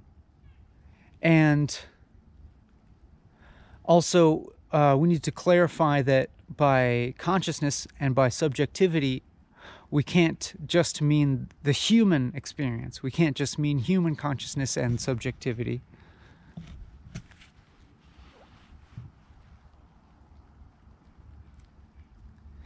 Because it's obviously just one form of it.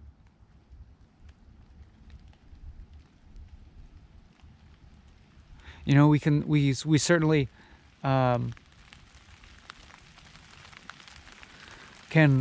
look at other animals and see evidence of their subjectivity. They certainly behave as if they had subjectivity.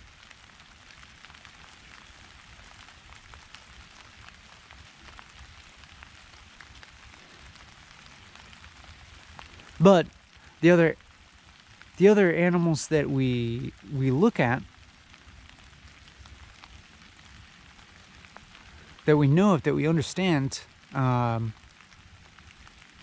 seem to have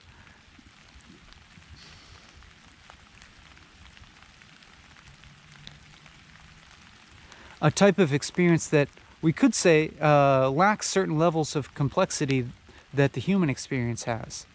Like the human experience has whole other levels of abstract thought and complexities of emotion and imagination and symbolism and whatnot that that, you know, all our understanding of the animal kingdom and understanding of life in general suggests that other species have less complex structure of experience, structure of consciousness, structure of mind.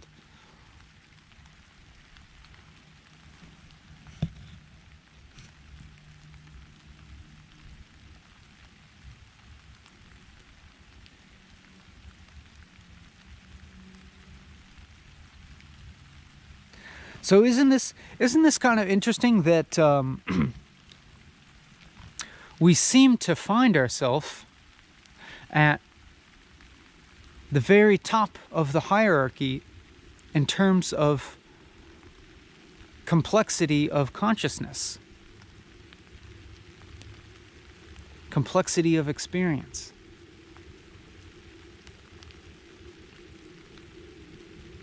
And complexity of mind. Like, is that a coincidence that we just happen to be humans? I'll venture to say that it's not a coincidence. And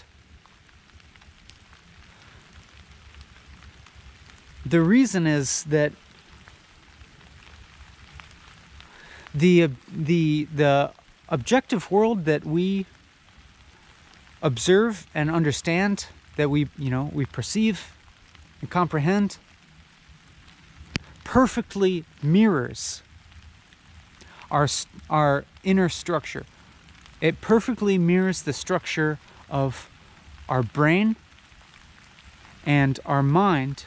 Our brain in the materialistic sense, our mind in the subjective sense.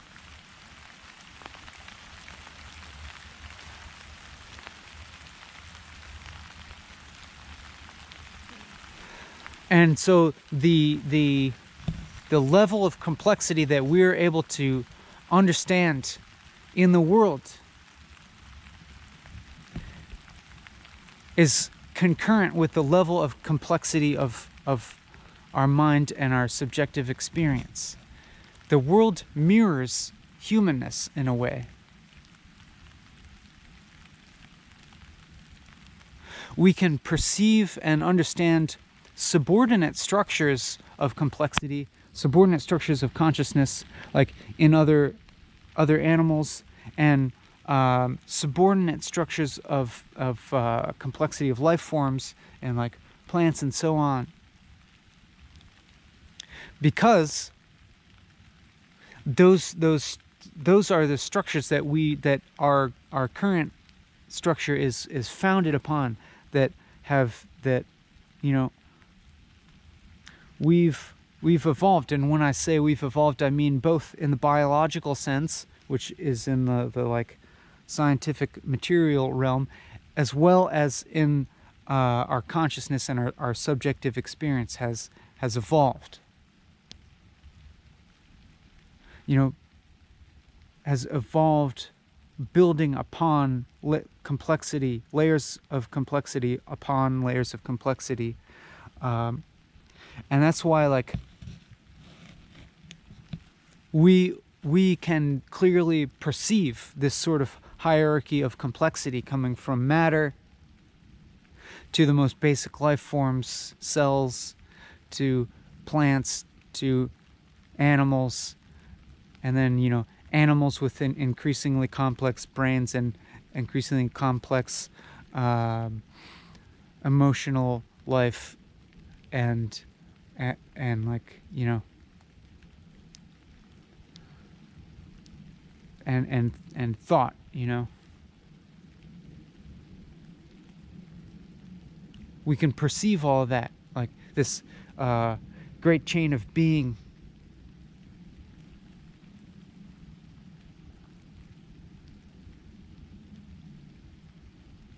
But we can't really comprehend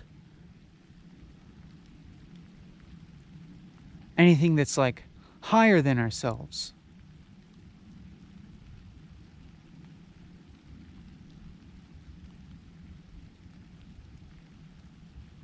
It's like, you know, think about a dog perceiving a human. Like, a dog has a certain type of emotional life and certain levels of thinking and of memory and so on. But it clearly lacks, you know, the level of abstract thinking that a human has. There's, you know, other levels of intelligences that a human has that a dog lacks. And, you know, a dog interacts with humans to a certain level, and we can recognize that, you know, like they seem to be able to like recognize our emotions to some extent, and they can kind of like predict certain patterns of behavior to a certain extent. But like, when you talk to a dog, like, they might be able to recognize some words, but they can't really like comprehend the like levels of abstract thought of abstract language, and like the complex webs of symbolism and understandings of deep time.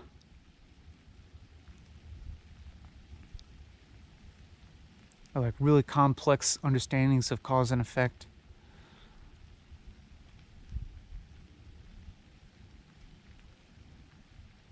So, like, you know, a dog can't fully comprehend humanness, can't fully comprehend the interiority of a human beyond as a type of mirror of the dog's consciousness, you know.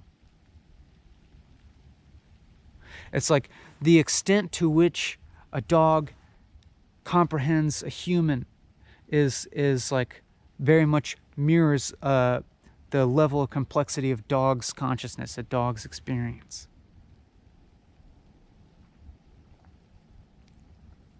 So it's like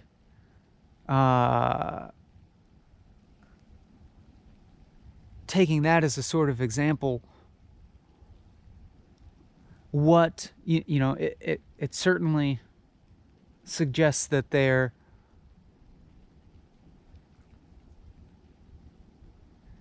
is more complexity to reality than humans are able to understand. And this is certainly is certainly concurrent with, like, you know, our evolution of the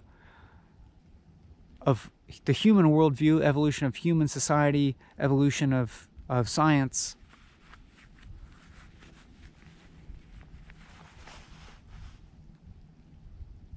This sort of thrust of this sort of like thrust of that there are existing sort of laws of nature, and the thrust of science and rationality is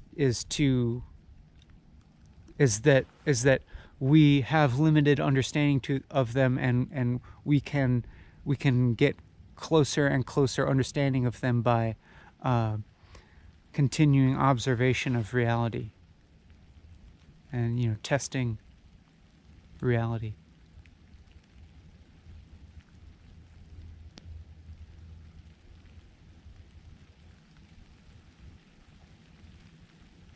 But if you think about the way that, you know, in any life form's individual comprehension of reality is limited by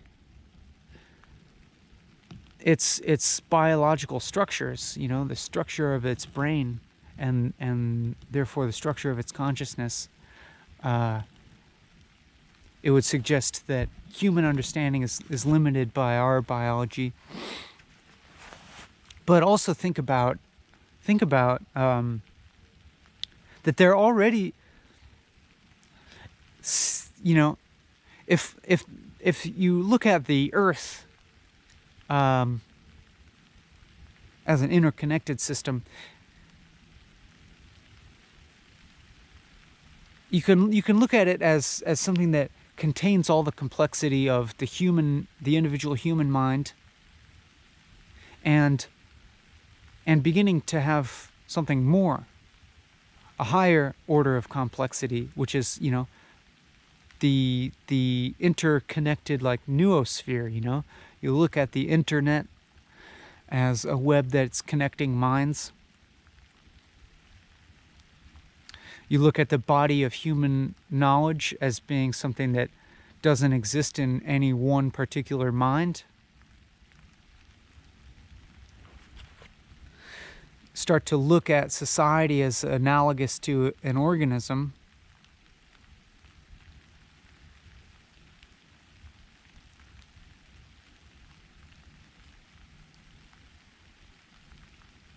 Then, you know, we can start to argue that something is emerging, that, you know, we're beginning to be able to perceive something with another order of complexity, a higher order of complexity than the human mind, the individual human mind, and we're becoming part of it.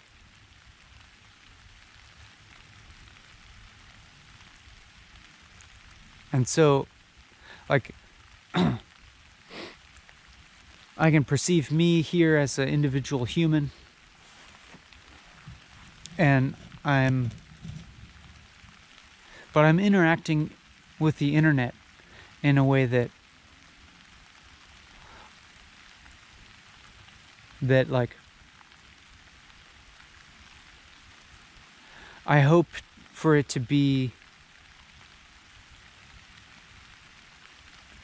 kind of actively taking part in and contributing to this higher level of this higher order of complexity of consciousness, a super consciousness emerging. I don't know exactly if it is synonymous with the internet,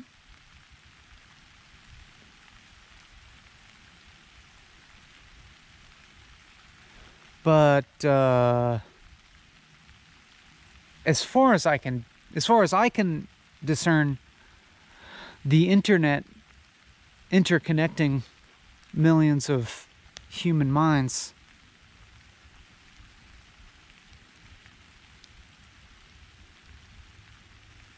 is like, you know, the highest order of complexity of, that, like, viewed as I sort of most realistically can at this point, from the objective point of view. Like, I don't know if I can honestly say that, like, I am the consciousness of the internet, but I can objectively and sort of abstractly look at the internet as a material structure. It does consist of a physical structure of technology, and it certainly involves also a enormous deal of subjectivity, and that it is increasingly, overwhelmingly, taking up more and more of human experience. More and more of human experience is experience of the internet. And increasingly, like, even when you're not, like, actively online, it's like your experience is increasingly, overwhelmingly framed by the internet, contextualized by the internet, in relationship to the internet. Like, what aspect of your life now are you not even thinking about in relation to, like, posting it on social media or something? Like, is there ever a day when you don't think about the internet?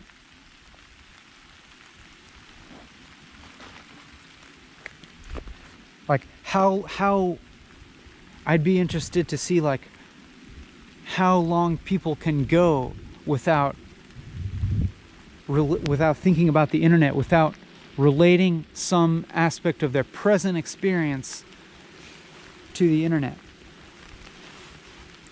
I mean, whether it's like starting to view your whole world through the lens of Instagram, like, is this a good Instagram picture or not?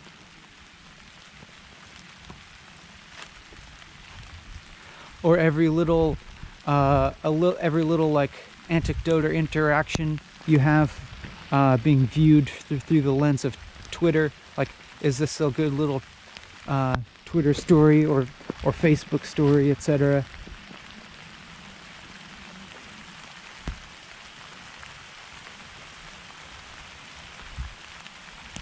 And so we can see this, like,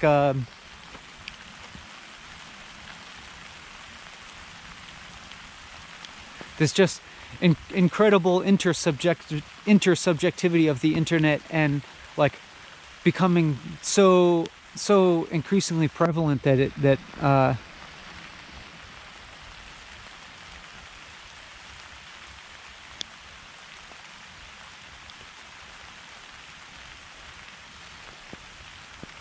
like, it leads me to kind of suspect that, like, it is a sort of emergent subjectivity at large.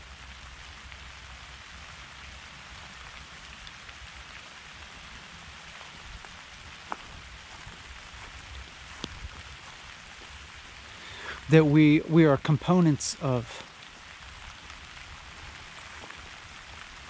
as individual humans.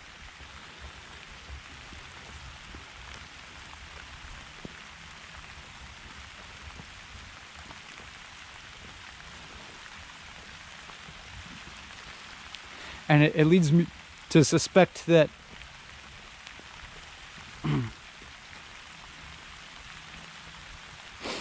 that, like,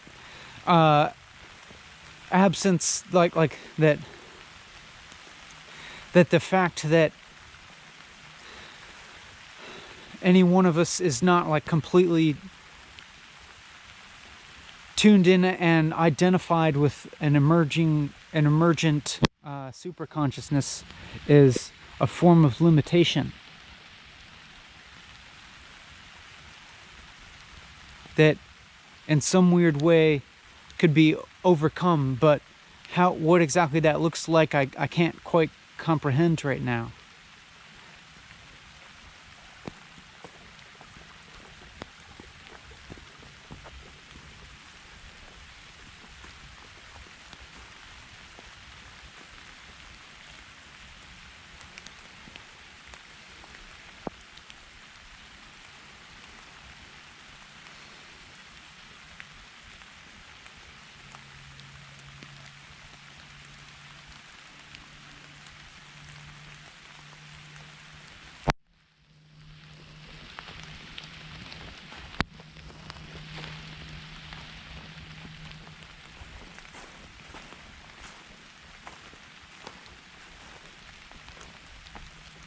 Like, I don't know, I'm not really like, I'm not exactly suggesting that like if I just like meditated enough and like spend enough time looking at Facebook or something that I'll completely merge with the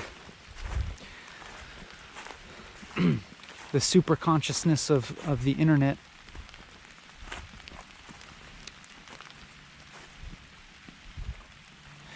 But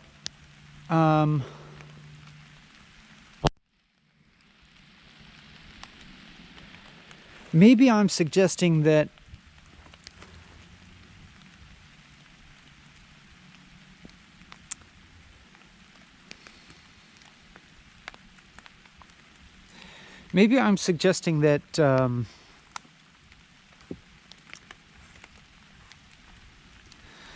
our that our personal subjectivities are not as temporal, not as temporally localized as we ordinarily as it ordinarily seems like they are.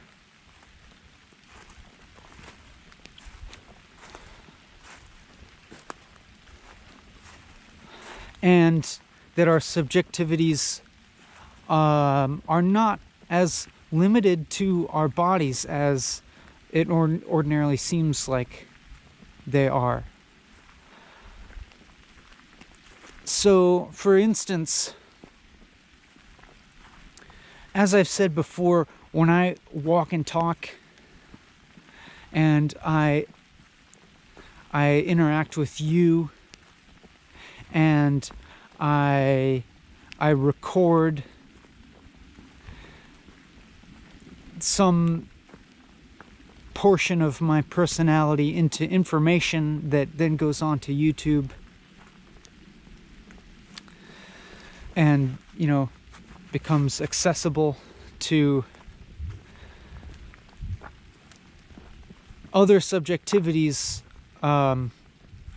unbound by time, meaning like into the future, people can interact, or like whatever subjectivities exist in the future are able to interact with whatever remnants of this portion of my personality are encoded onto YouTube as information. That is in fact a form of my subjectivity spreading beyond the confines of my body, both spatially and temporally. And you might object and say, no, that's just your thoughts and ideas, it's not your subjectivity. But I would counter that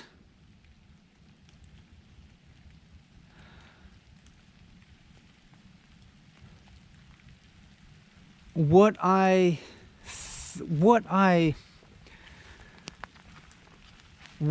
perceive as my subjectivity, the component of which is bounded by this body and this brain,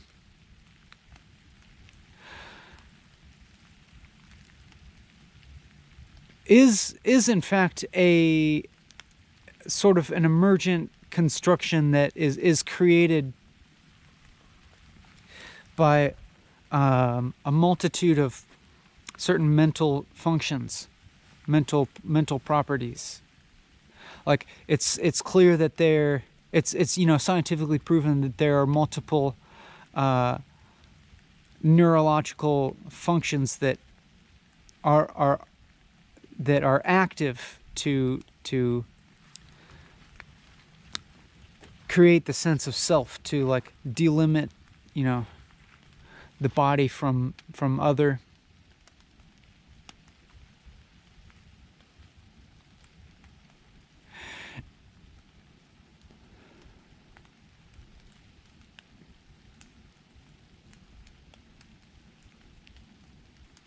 And like, as I said earlier in this episode,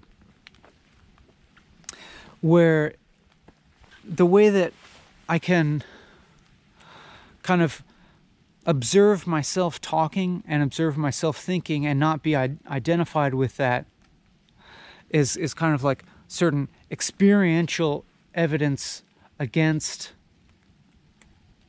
you know, my thoughts being me per se, like my thoughts not being the same as my subjectivity. Right. So, but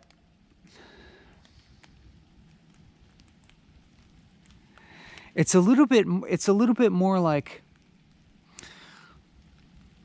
mentation, the mental things happening, including thought. I feel like, and like the mentation, so mentation including thought and including all of the neurological functions that produce this feeling of being individual me and not something else. I kind of see those as being sort of a texturing of consciousness, a sort of like folding consciousness into sort of ripples.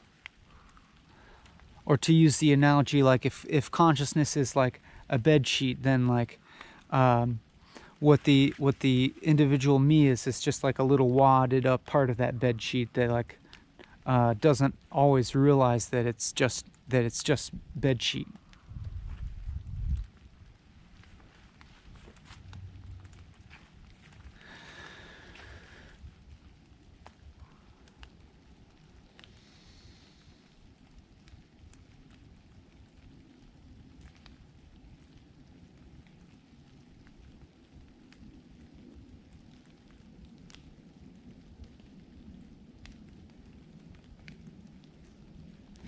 And when I communicate in this way that I'm doing, I sometimes feel something happening that could be analogous to the bedsheet like flattening out a bit, and not in any like morbid death way.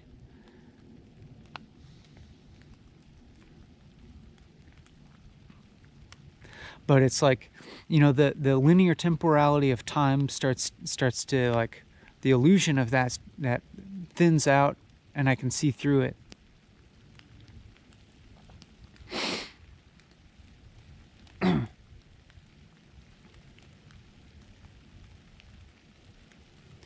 As well as these like the mental processes that make me feel separate, I can start to like, they become a little bit more transparent.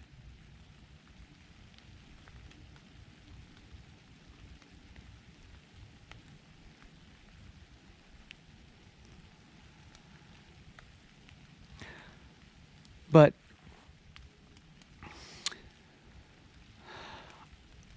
I want to share with you, like, in a way that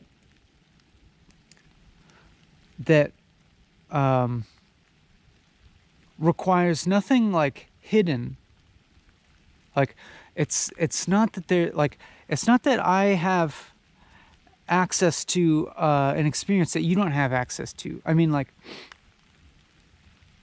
there is in a certain sense, but I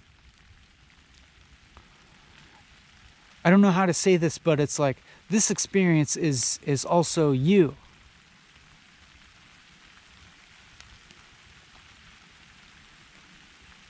Or to put it another way, like, you are this experience.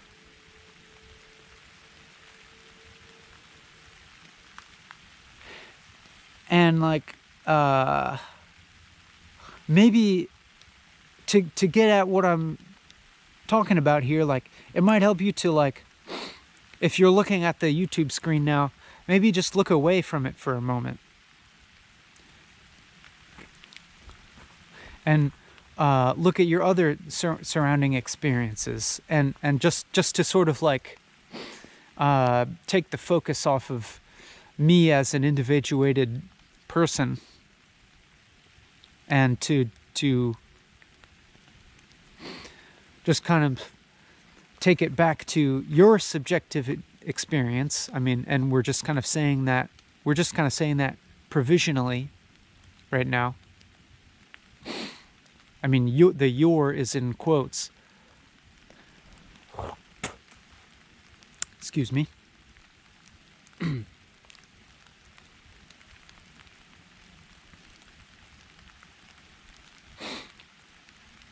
But in a way, like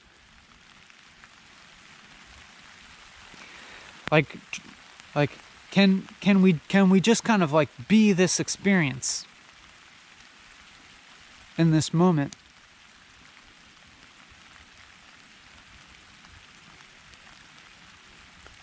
In a way that lets subjectivity and objectivity, like that the question of that just like kind of evaporate, you know? It's like nothing magic has to happen here. Like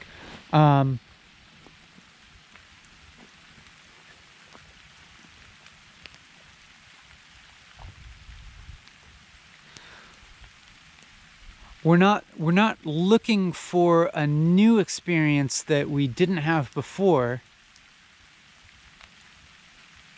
We're just looking as directly as possible at this experience that we are already having, that's already here right now.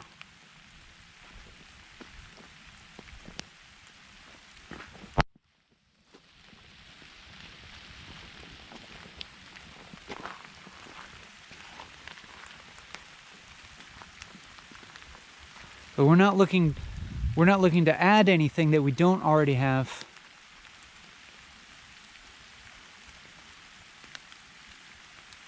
To our experience.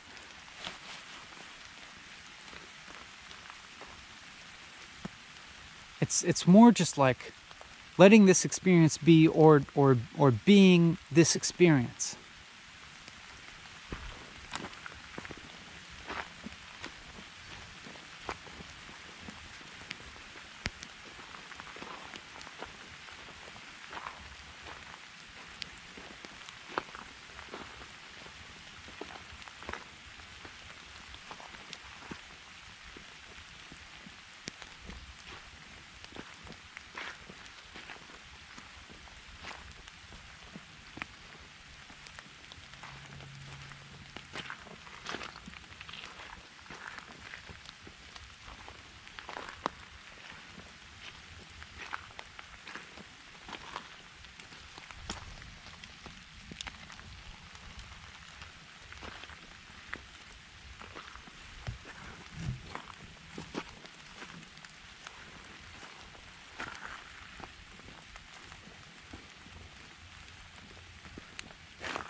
Like, hopefully in a way that, like,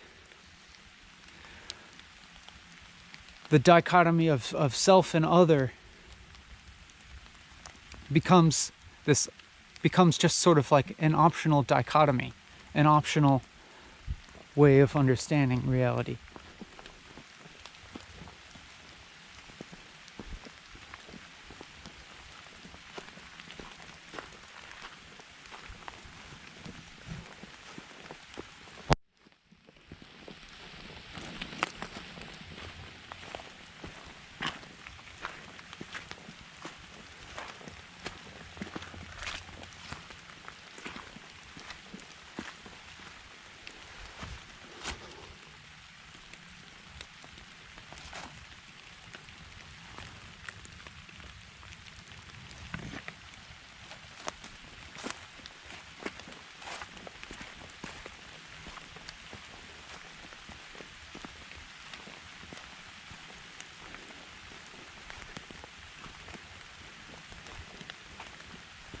And in this way that like individual consciousness starts to appear as like a limited notion.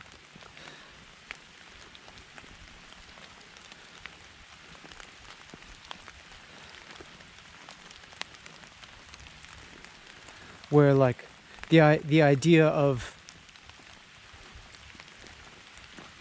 your experience versus my experience, or your consciousness versus my experience, my consciousness, or my individual consciousness versus the world consciousness.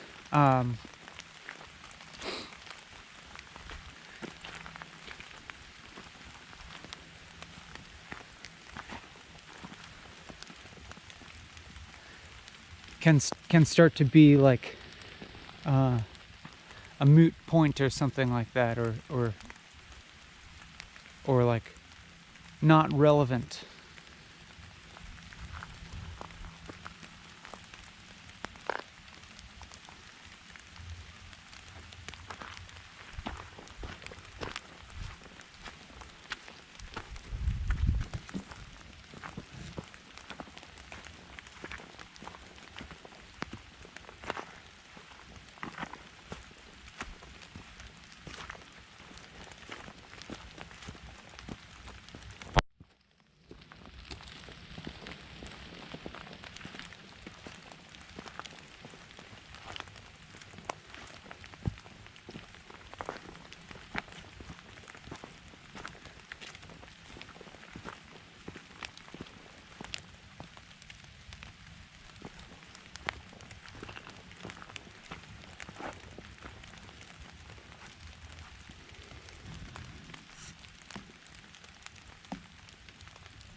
I like this.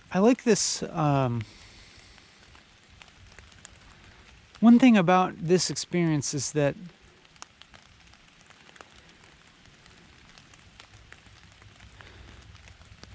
it differs from this differs from meditation in that meditation is sort of a framework of experience that would think of as internal, of just focusing on one's individual subjective experience and turning inward and investigating that. And while this experience has some of that, it also just doesn't. It is also just like not really. It's not like differentiating between that and interaction with society. It's like with this right here, what's happening here and now is it's not like inward or outward.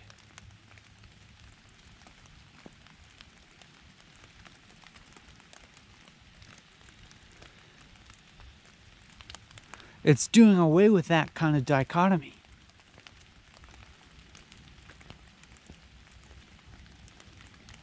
Not this thing where like we have to like go inward first and then we come back out and tell people about our experiences of going inward. No.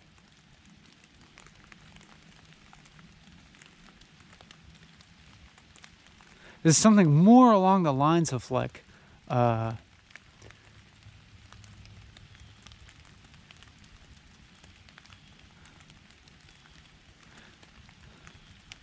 it's almost maybe something like a collective intersubjective meditation or something like that. like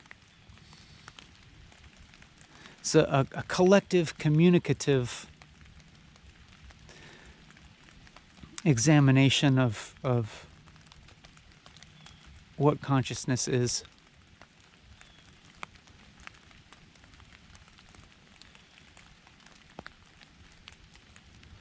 And in a way that doesn't have to like make these distinctions between like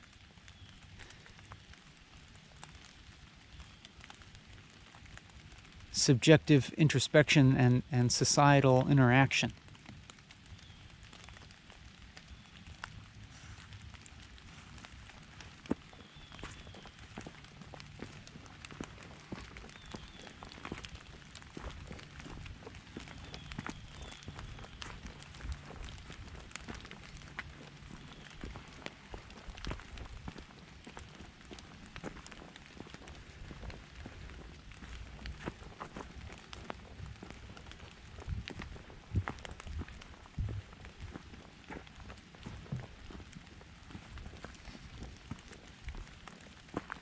And it's not it's also not, you know, making this distinction between the existence of thought and something like absorption or non-dual experience. Like, can't we have... Okay, so not only does it seem like non-dual experience and thought, linguistic thought even, can coexist,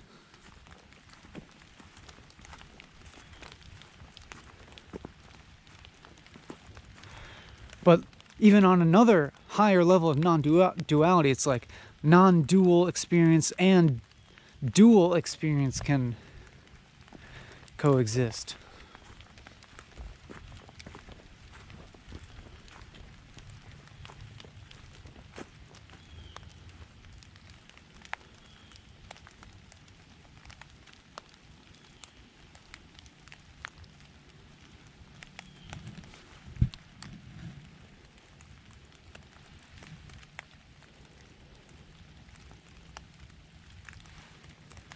And this is not like we don't have to confuse this non-dual type of experience with like the undifferentiated oneness of, for example, inanimate matter, like before life manifested, before life evolved. It's not the same. Like, it's not that we're not like trying to merge into the type of undifferentiated experience of, for example, a rock. It's like, no, we're actually like building upon all the evolved layers of complexity to human consciousness, including all its differentiation. You know, we've differentiated from the world, but then upon that differentiated consciousness, we're able to grow a form of integration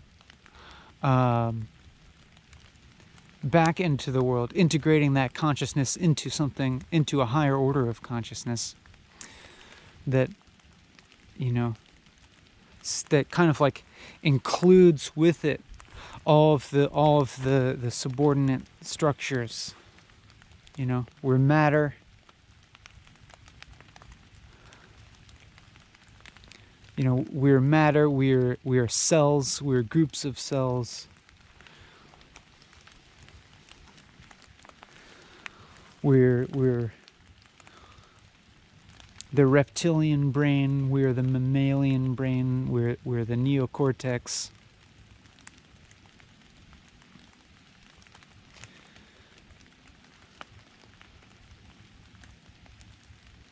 We're prehension, we're sensation, perception, conception.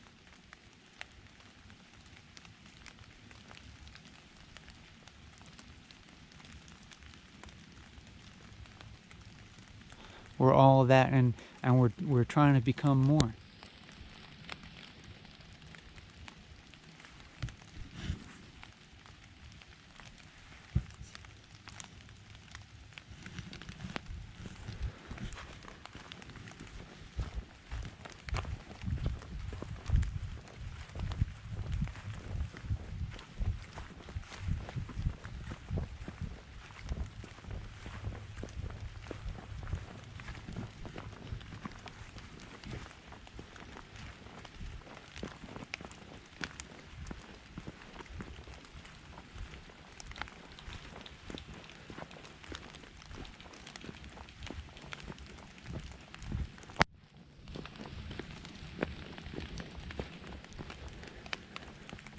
Because we can't even quite comprehend yet what that more is.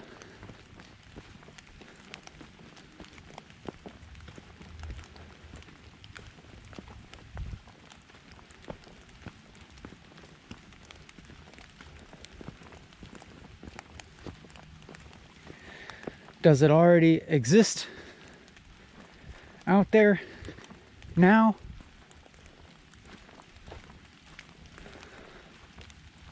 Or are we actually at the edge of evolving complexity?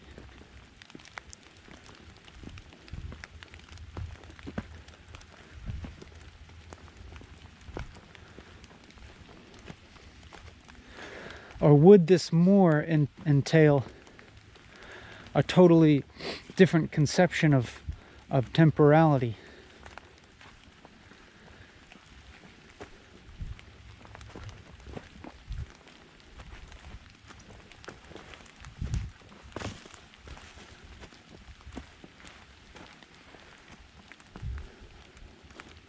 The path starts to get a little hairy and less defined.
Well, since I don't exactly know where I'm at or where these trails go, I'm gonna head back the way that I came.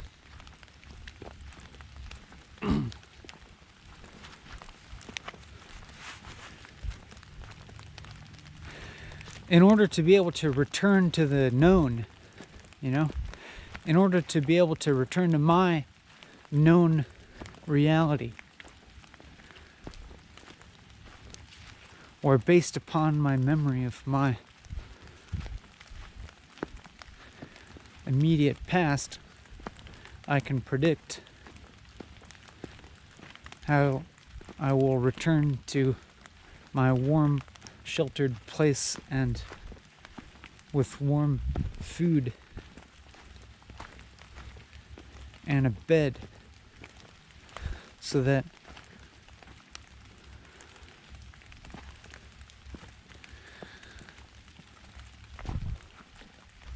I can charge up for the next walking and talking,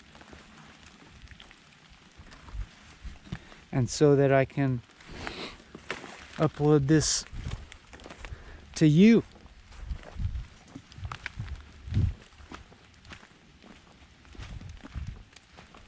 I already did. I've already uploaded this OBV.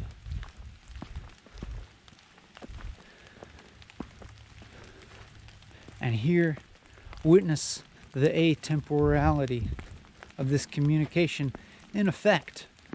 Witness the atemporality of intersubjectivity.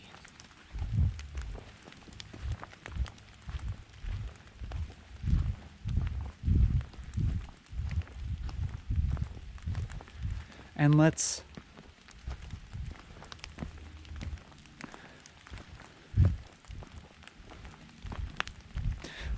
think that, like, this more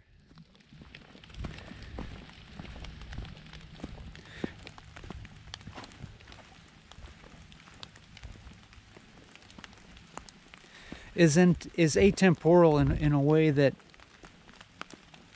we don't have to worry chiefly about our own demise. I mean, listen.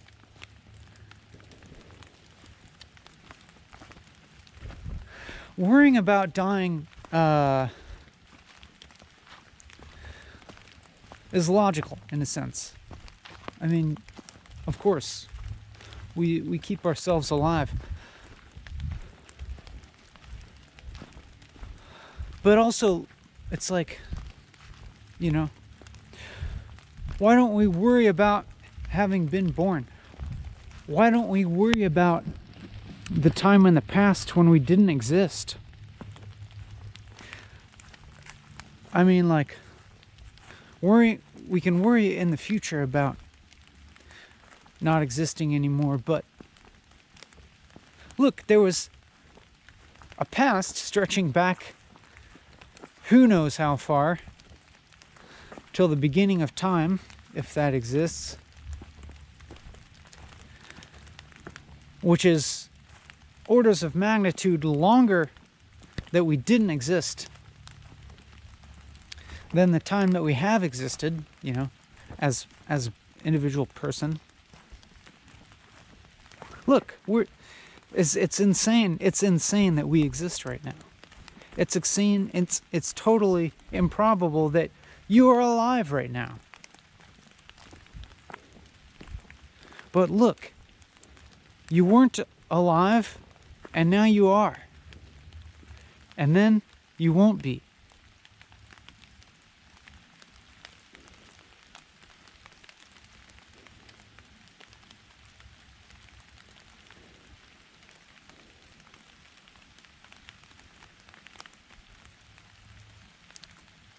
But it is evident that this temporal experience of time is a function of you know, our specific structure of consciousness.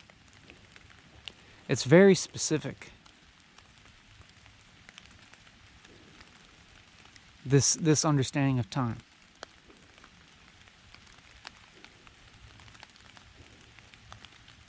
And I really just feel like there is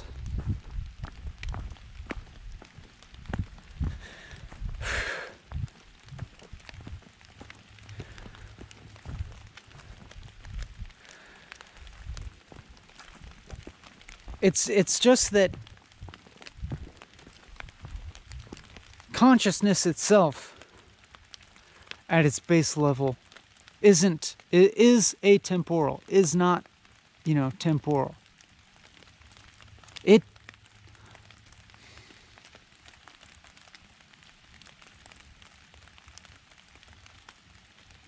It doesn't have a beginning and end in the way that we understand time.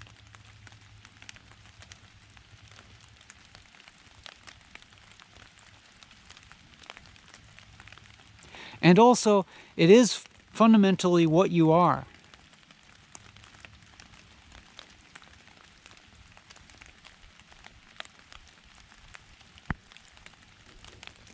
And the specific characteristics of your individuation, those may be limited temporally, They are.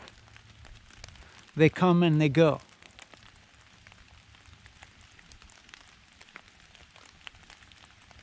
Yourself is dying in every moment, and is dying and being reborn in every moment. And your body and you know, everything that we can think about sort of as making up our identities will go away. And the same with our children and our grandchildren and everybody that knows us. But those individuating factors, these temporally limited ones,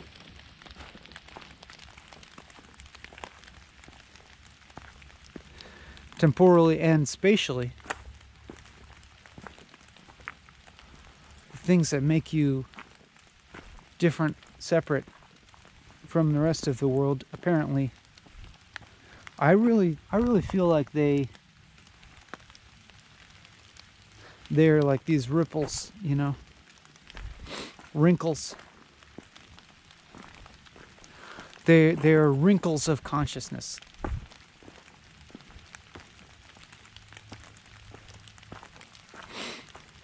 And the purpose of being a person, of being who you are, of being individuated, I could say that the purpose is to smooth out those wrinkles. And this isn't necessarily something that you're not familiar with either. Like, surely you can remember an experience where you were maybe like all worked up and worried and anxious about something, you know, involving your conception of yourself, you know, worried about this, and then like some way or another you relaxed this, and your worries were put into perspective.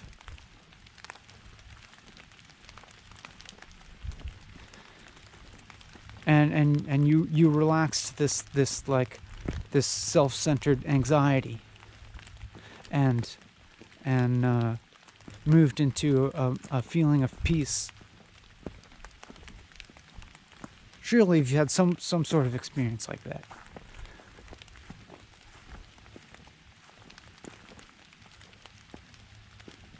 So I'm saying, like, the purpose of being alive is like for that to happen on a grand scale.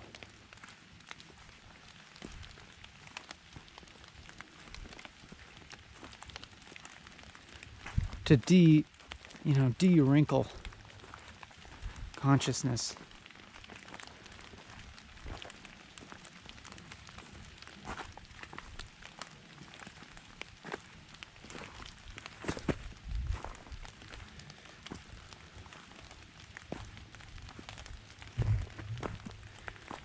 Into where what it is can be kind of like self-perceived on a grander and clearer scale, you know. Like, think about a wrinkled up bed sheet, and like how well you can understand what the bed sheet is in its wrinkled state, you know, clumped up, like you're not really sure how big it is or what shape it is, versus the bed sheet all spread out nice and smooth. Then you can clearly see how big it is and what shape it is and what it is exactly.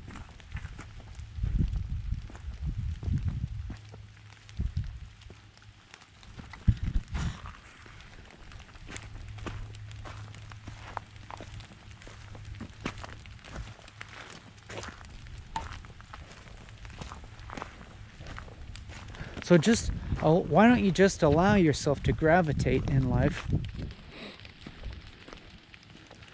towards the type of experiences that entail this smoothing out of things, of, increasing like peace, like going to the deepest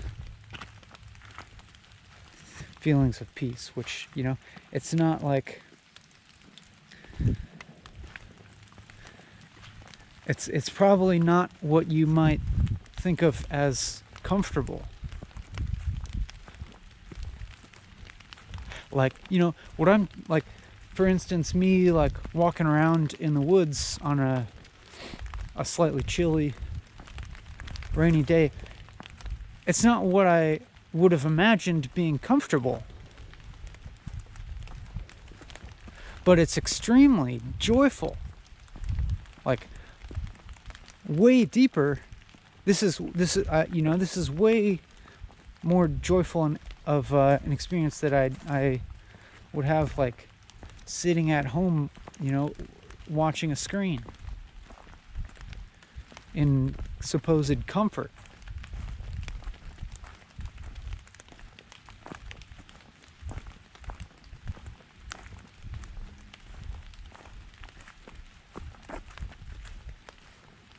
And so, like, what that experience is unique to you, and can only really be known by you,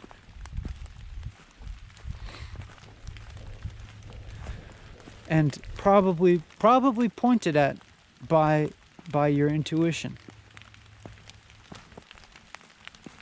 Trust your intuition.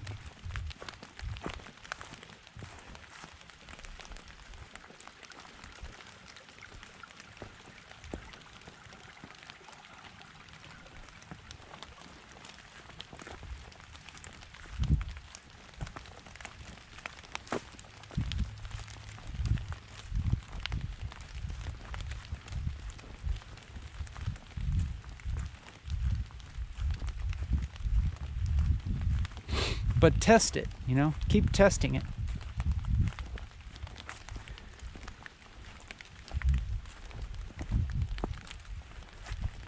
Maybe that's a better thing. Test your intuition.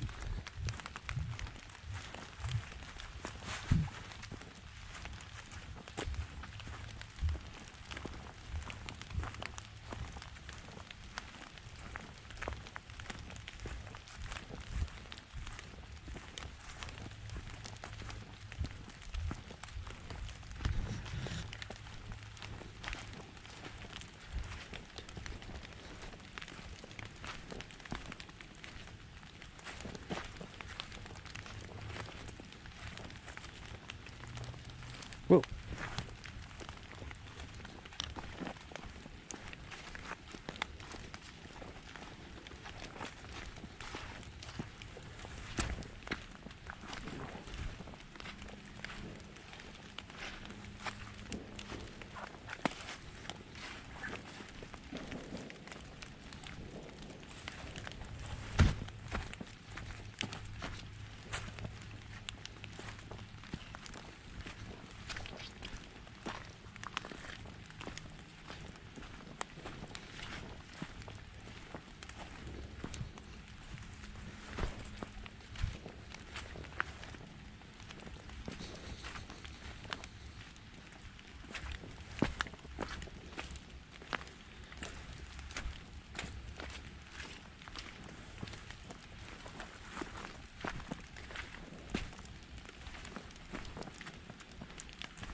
It's like when you start to fill your life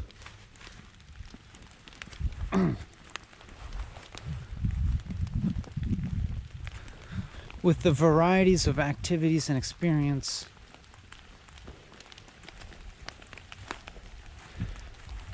that, you know, align well with your deepest like intuitions about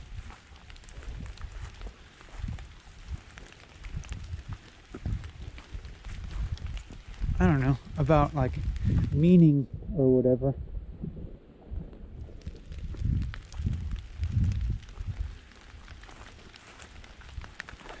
Even though it like takes some discipline to do that usually, but it creates a kind of momentum, and it starts to crowd out the meaningless experiences. It starts to crowd out the stuff that just feels like a waste of time, or that like is fruitless.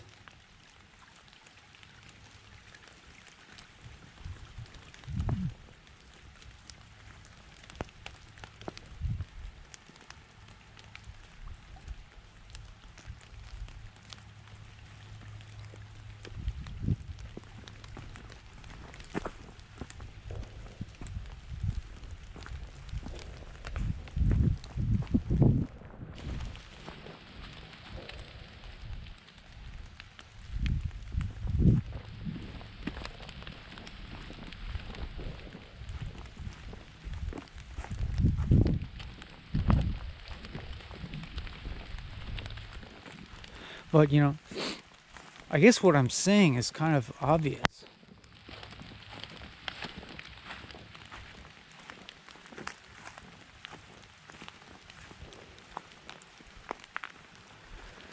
It's kind of like saying, do what you want to do, but not in the short-sighted, impulsive way, but like be disciplined to do what you really want to do.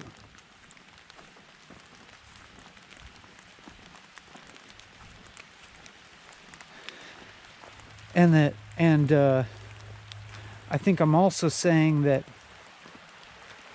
when you formulate what it actually is that you really want to do, to really allow that to come from yourself and not what you think society wants you to do.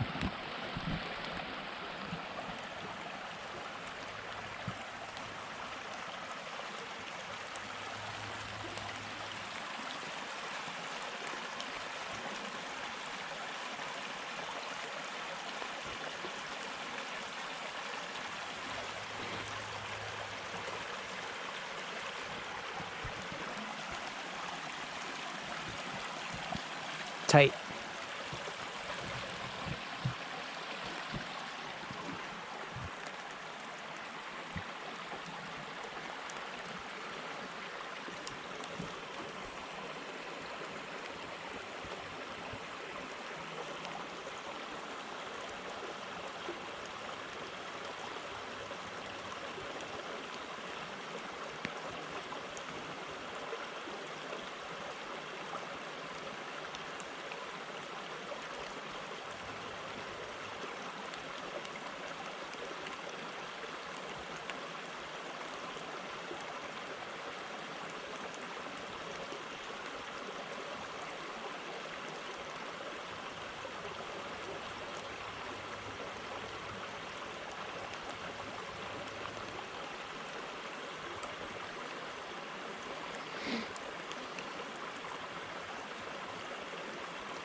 I'm really finding, like, for me, it's like, just don't stop doing your work. Don't like retreat from the edge.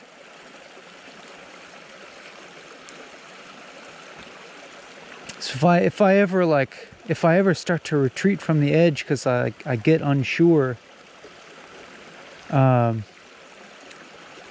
when things get worse for me. I start to want to like retreat and come back to operating more within the known.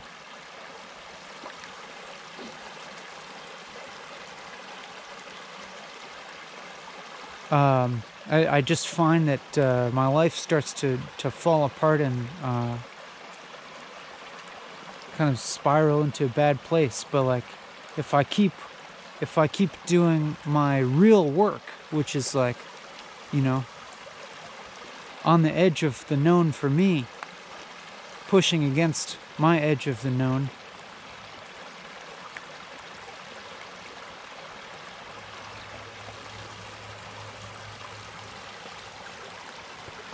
it's like I'm taking care of. Ooh, frog. Is that frog alive? Oh, it looks kind of dead.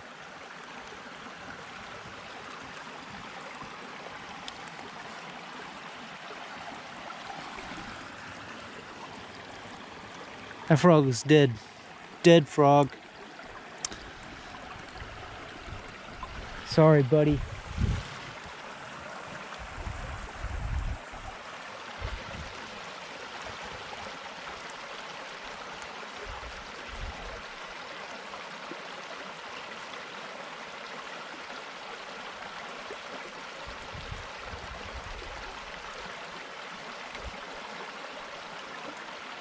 Your individuated subjectivity has redispersed into the field of consciousness, but not without note.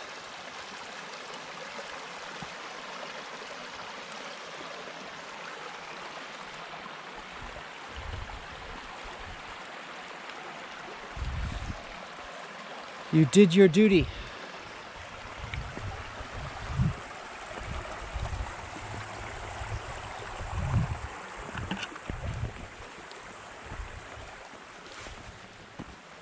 Now rest in peace.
Where am I?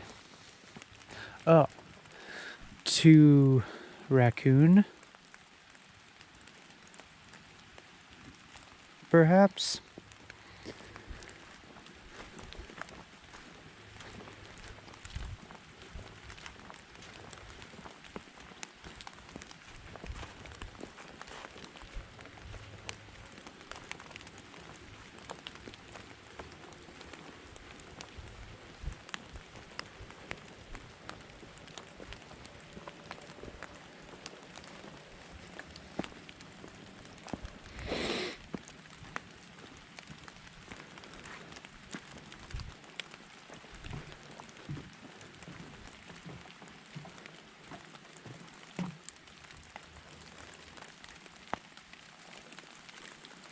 Did I walk over this thing?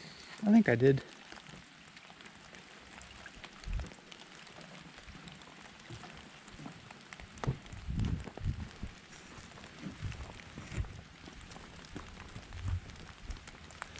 Yeah, for me it's like, you know, sometimes I'll feel the pain of the constricted sense of individuation, and like sometimes that can that can get very intense. And one wants to escape that, but it's like you don't want to annihilate that structure. You don't want to annihilate your individual human consciousness and body. You want to be able to transcend it, to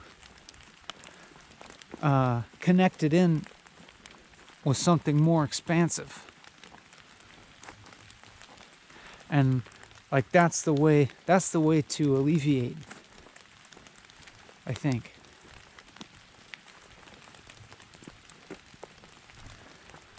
It feels like it's maybe really the only real way to alleviate that.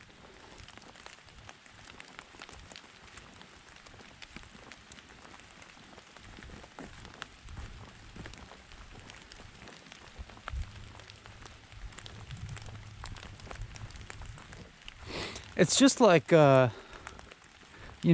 it's like it's just that you have to keep going along with the teleological thrust of the universe, of reality.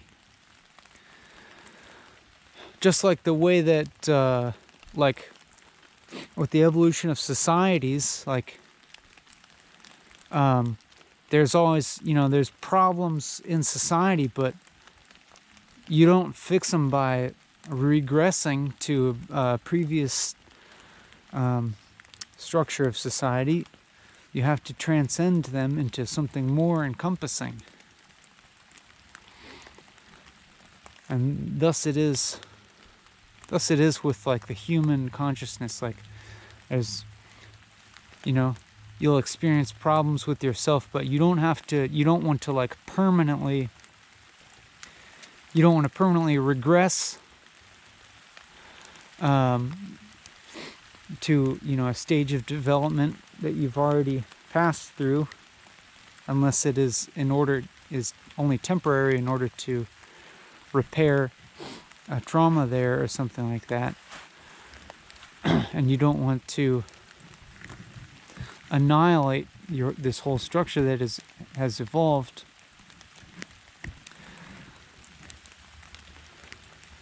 Because it wouldn't really get rid of this suffering, but it would just kind of disperse it onto the subjectivities around you that were connected with you. You have to really transcend it.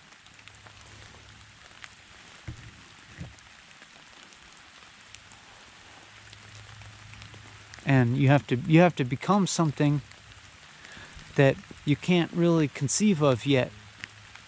You're going to have to become something that's more complex and more expansive that you can't really understand yet. Whoa, which way did I come from? Let me look at my phone for a moment.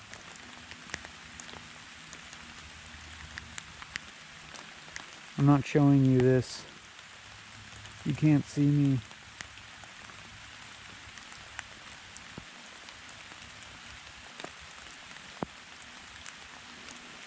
It would be kind of amazing if this is able to tell me where I am.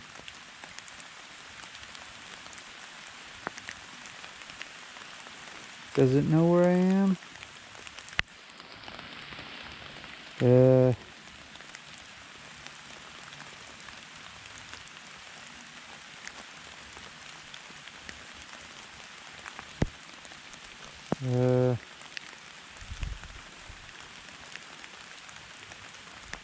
Not really.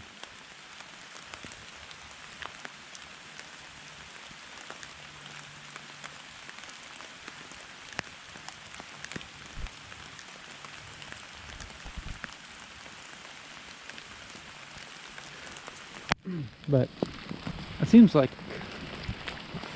I think this is the general direction to head in.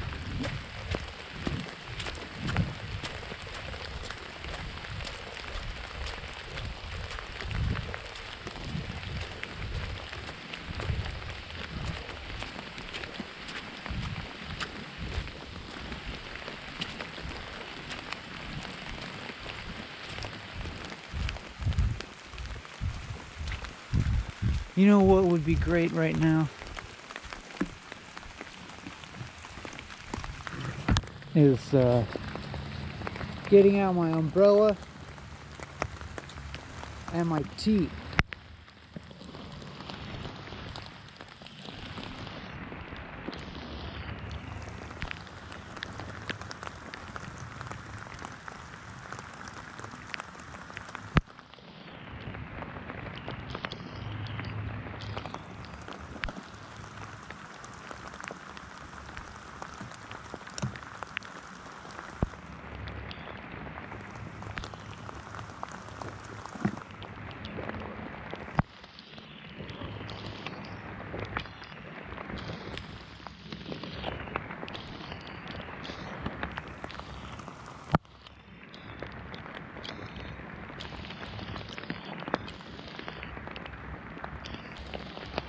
Tight.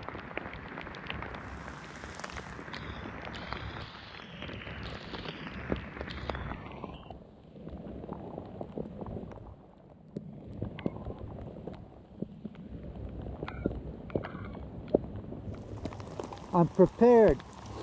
I thought ahead. I thought about the future. And it's paying off in the present. Thanks, past self.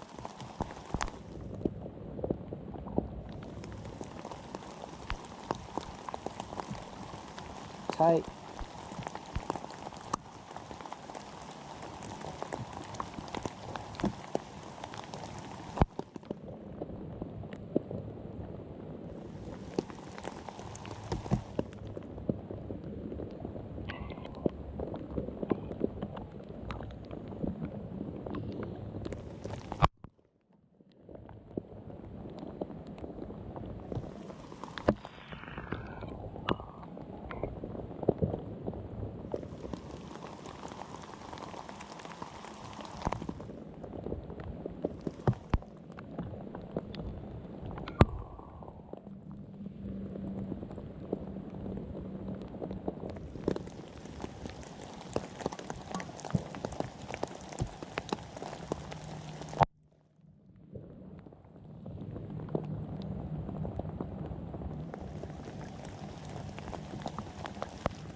This is the internet.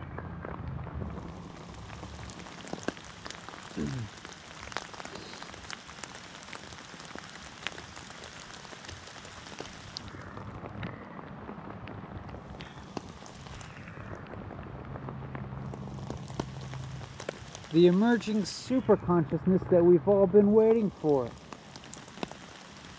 Replete with all the dumbass comments you can imagine, that you could hope for.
Oh, hey, a familiar landmark.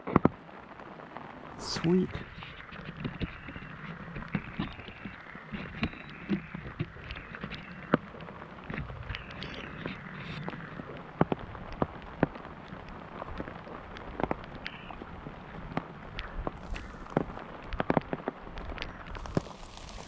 We're right on track to return to familiarity. A respite in the known world where we can, you know,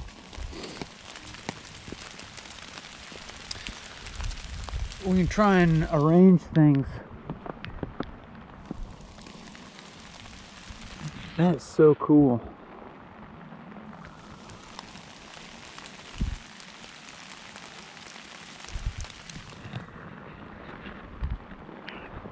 We can try and arrange the familiar to be the most conducive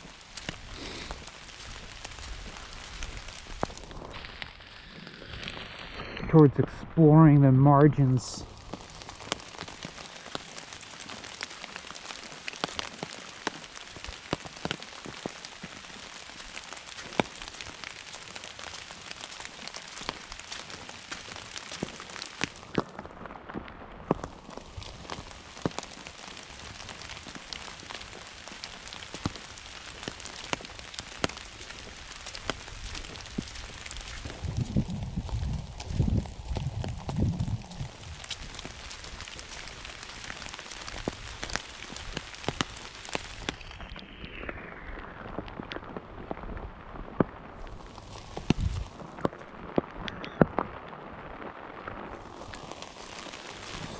I guess it's like you have to have some connection with the known. You have to have some.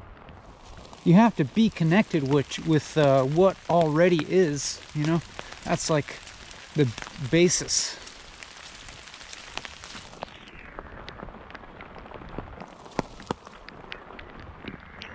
I guess that's why you gotta learn.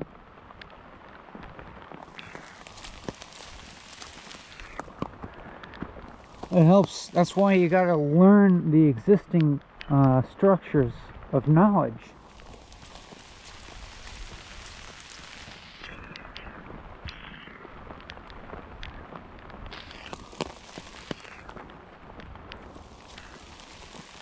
Seems like you gotta have at least some kind of mastery over the known, some kind of mastery over what is, in order to bridge into what isn't yet.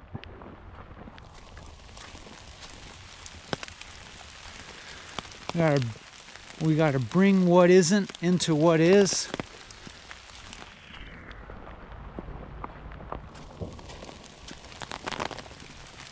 So we just gotta know where what is.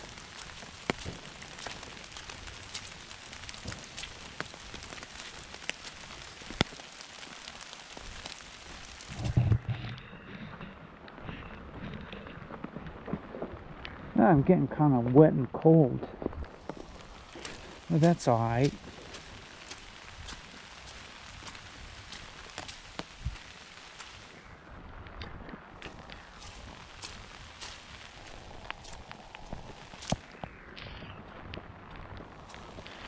I'm more and more tempted to by the I'm tempted to like relax into not talking and just hearing this sound, because it's, you know, feels like a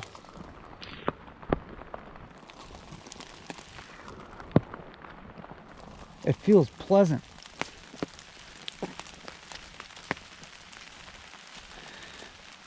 But it's part of what it is, I think, is of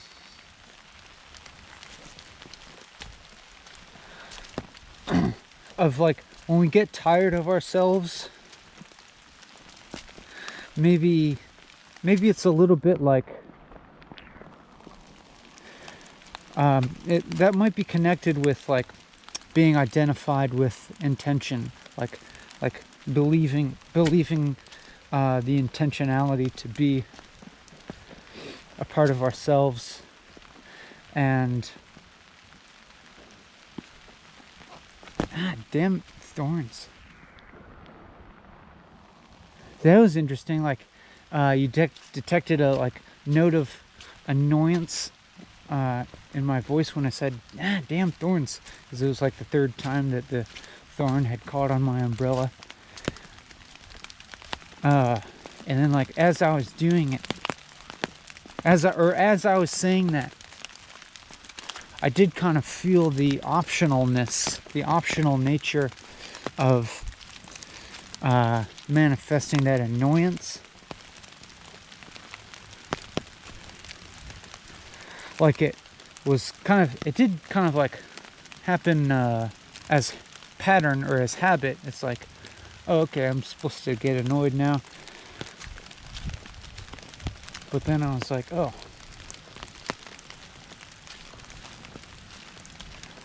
Or I could not.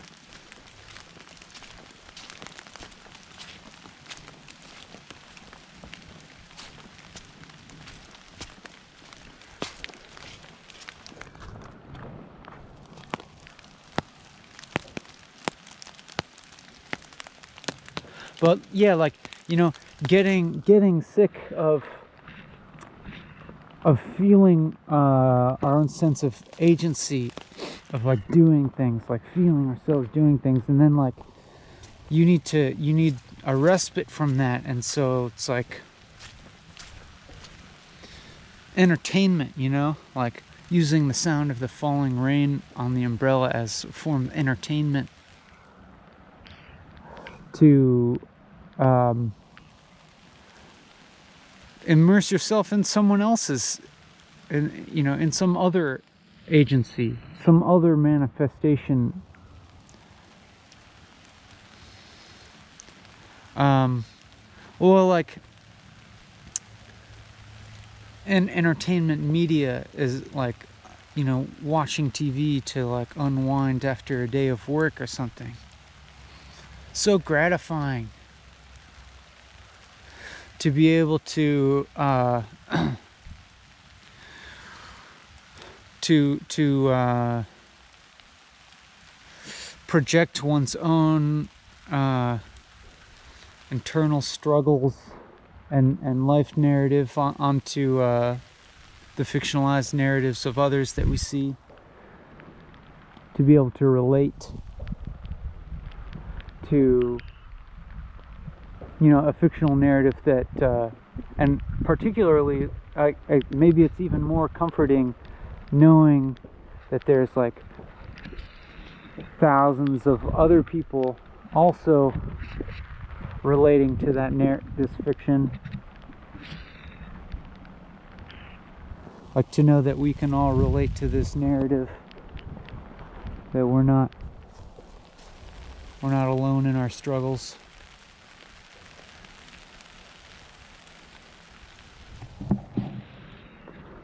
Not sure what those ones are. A grape of some sort?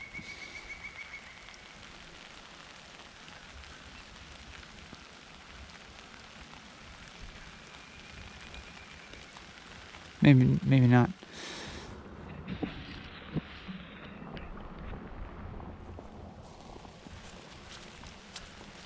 But like, I don't know, just in this particular instance, like, what if I'm able to continue doing the thing that I've done intermittently in this episode of disidentifying with my thought and just like allowing it to keep going and just kind of watch it as entertainment.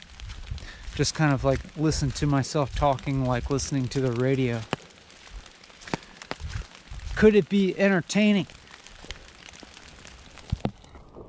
But I know it's hard because it seems like it's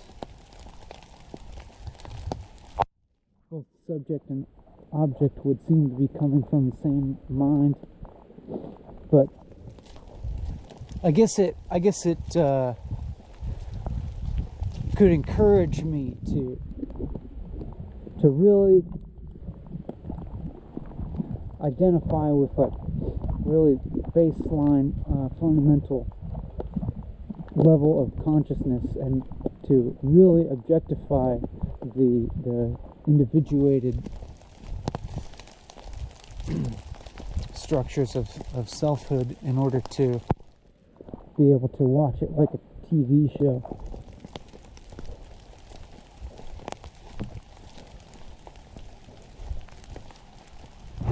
Wow, cool rock. I think I looked at this one on the way up. What a beautiful aggregate.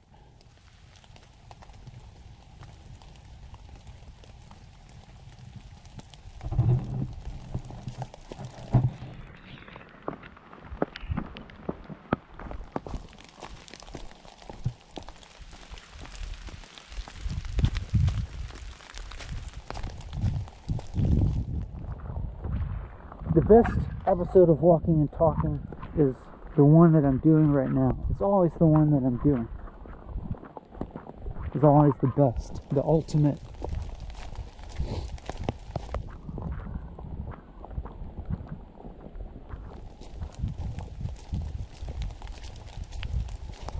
I should take that back. The best episode of Walking and Talking is the one that you're watching. That's the best. And the best part is this part. The best part is the part that you're watching.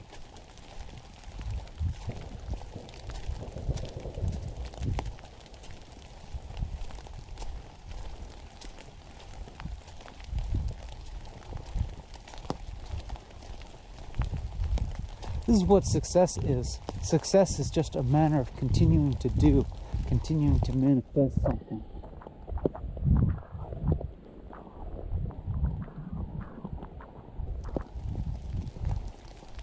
Being, proliferation is great. I mean, it's not great. It's just like it's a way that I like to think about success. Is just like continuing to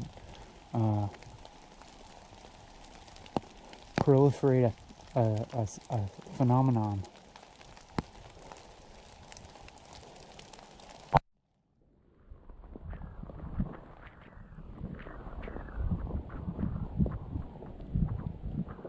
It's like I'm successful at walking and talking right now because I'm walking and talking.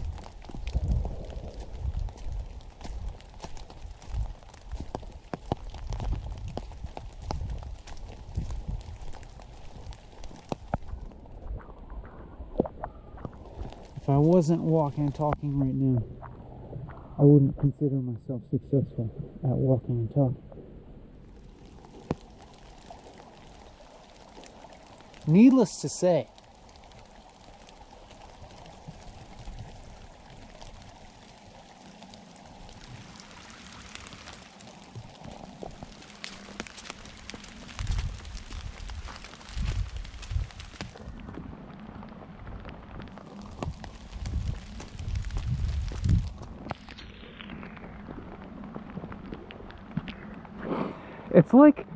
it's like being in a trance of normality.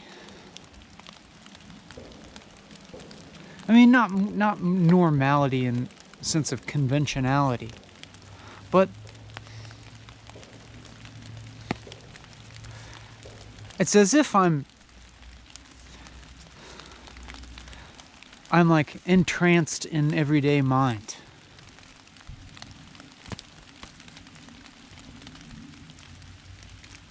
Like a sustainable kind of trance.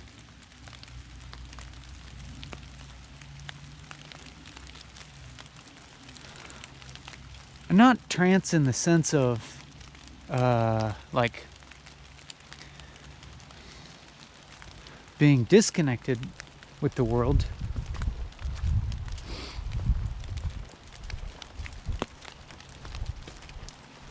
As far as I can tell,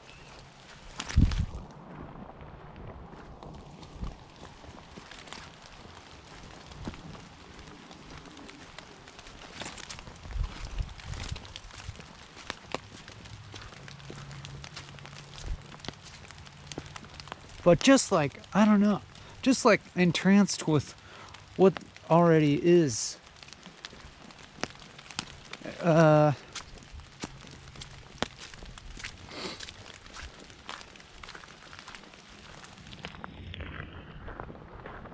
I don't know. In a trance of ordinary mind.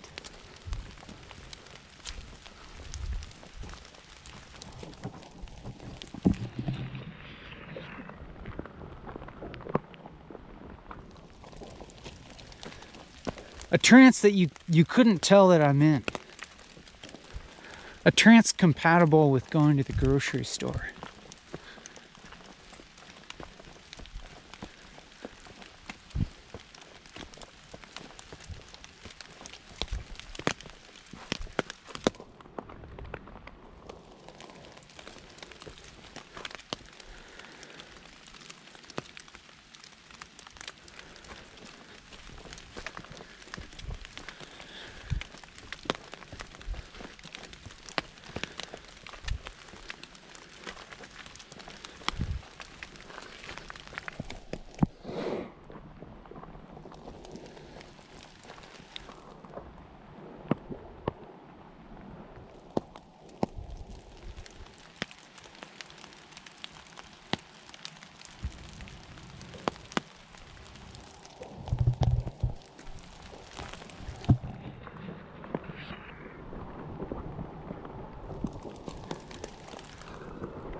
I guess I'll come out here into the field for the end of this thing.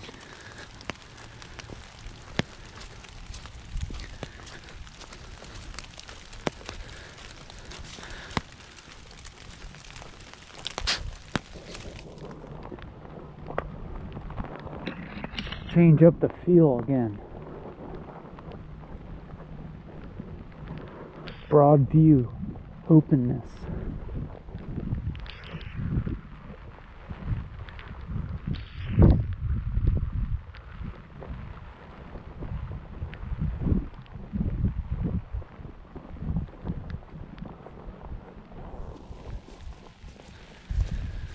Walking towards whatever that popping sound is.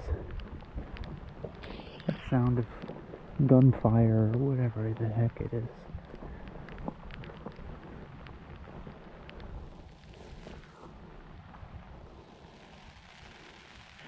Now this is entertainment at its finest.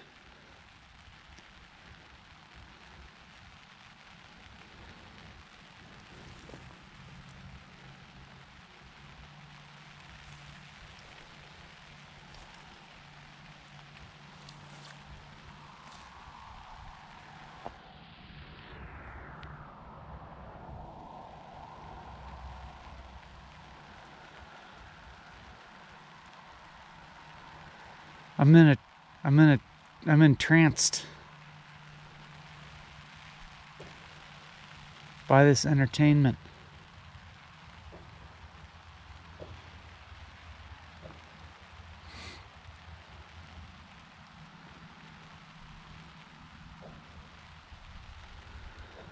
I can hardly think.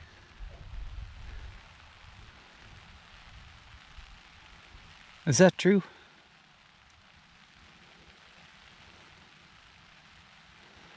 I can think. I'm exercising my willpower, and now I'm observing my willpower.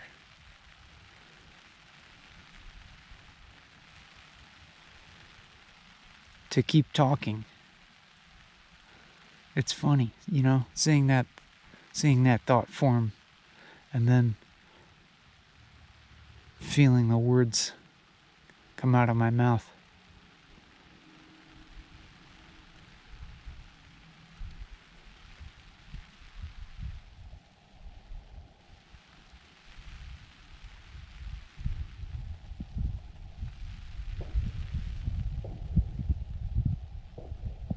I'd like to keep doing this even if you hate it. But you don't. You love it. You love this.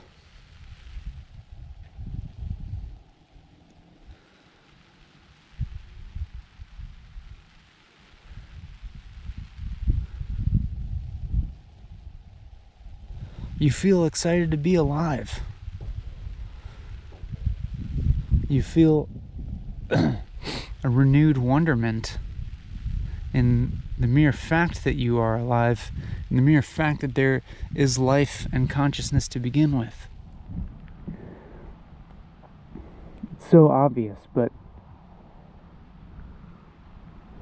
you stop and look at it again. You stop and remember the obvious, and it's remarkable again.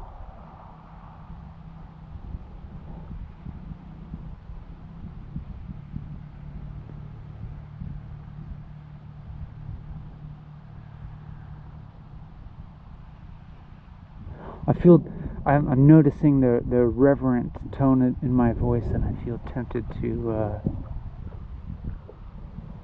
ruin it. Just to, just in the spirit of this, like, not seeking special state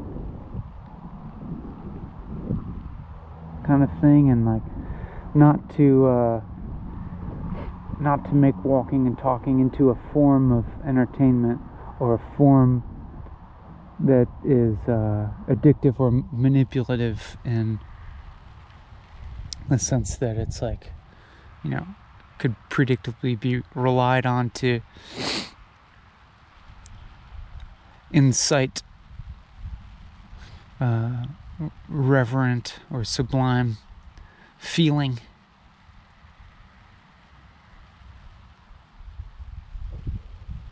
But instead to keep, turning you towards your own experience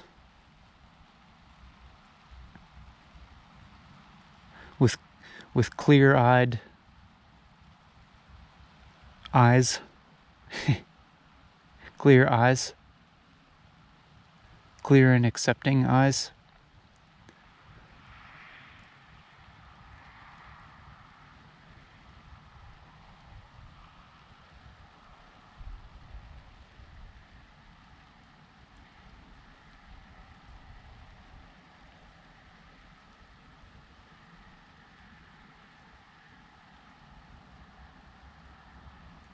I'm resistant to I'm very resistant to, like, sentimentality.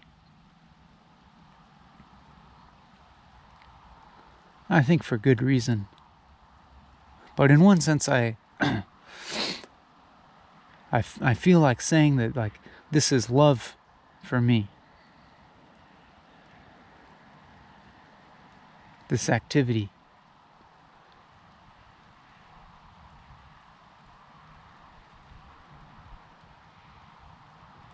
But not, hopefully not in the sentimental sense.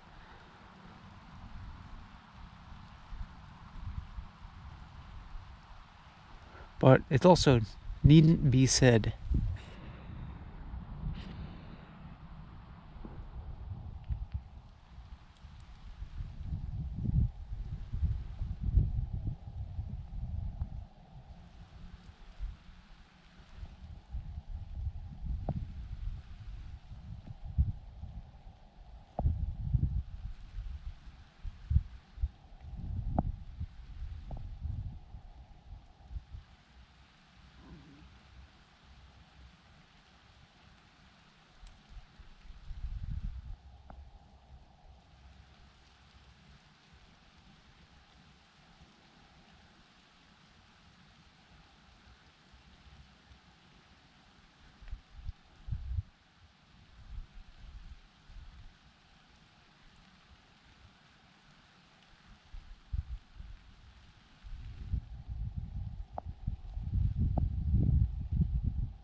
Tight.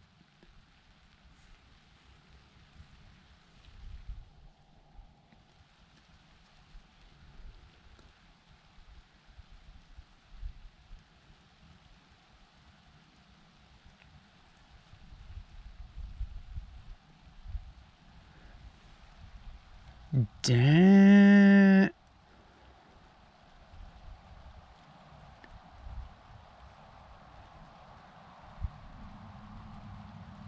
Ow.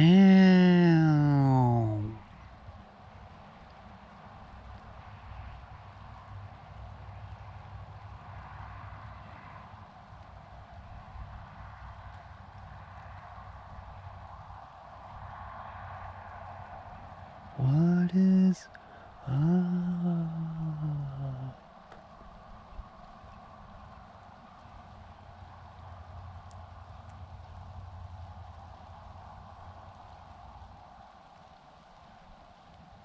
My internet friends.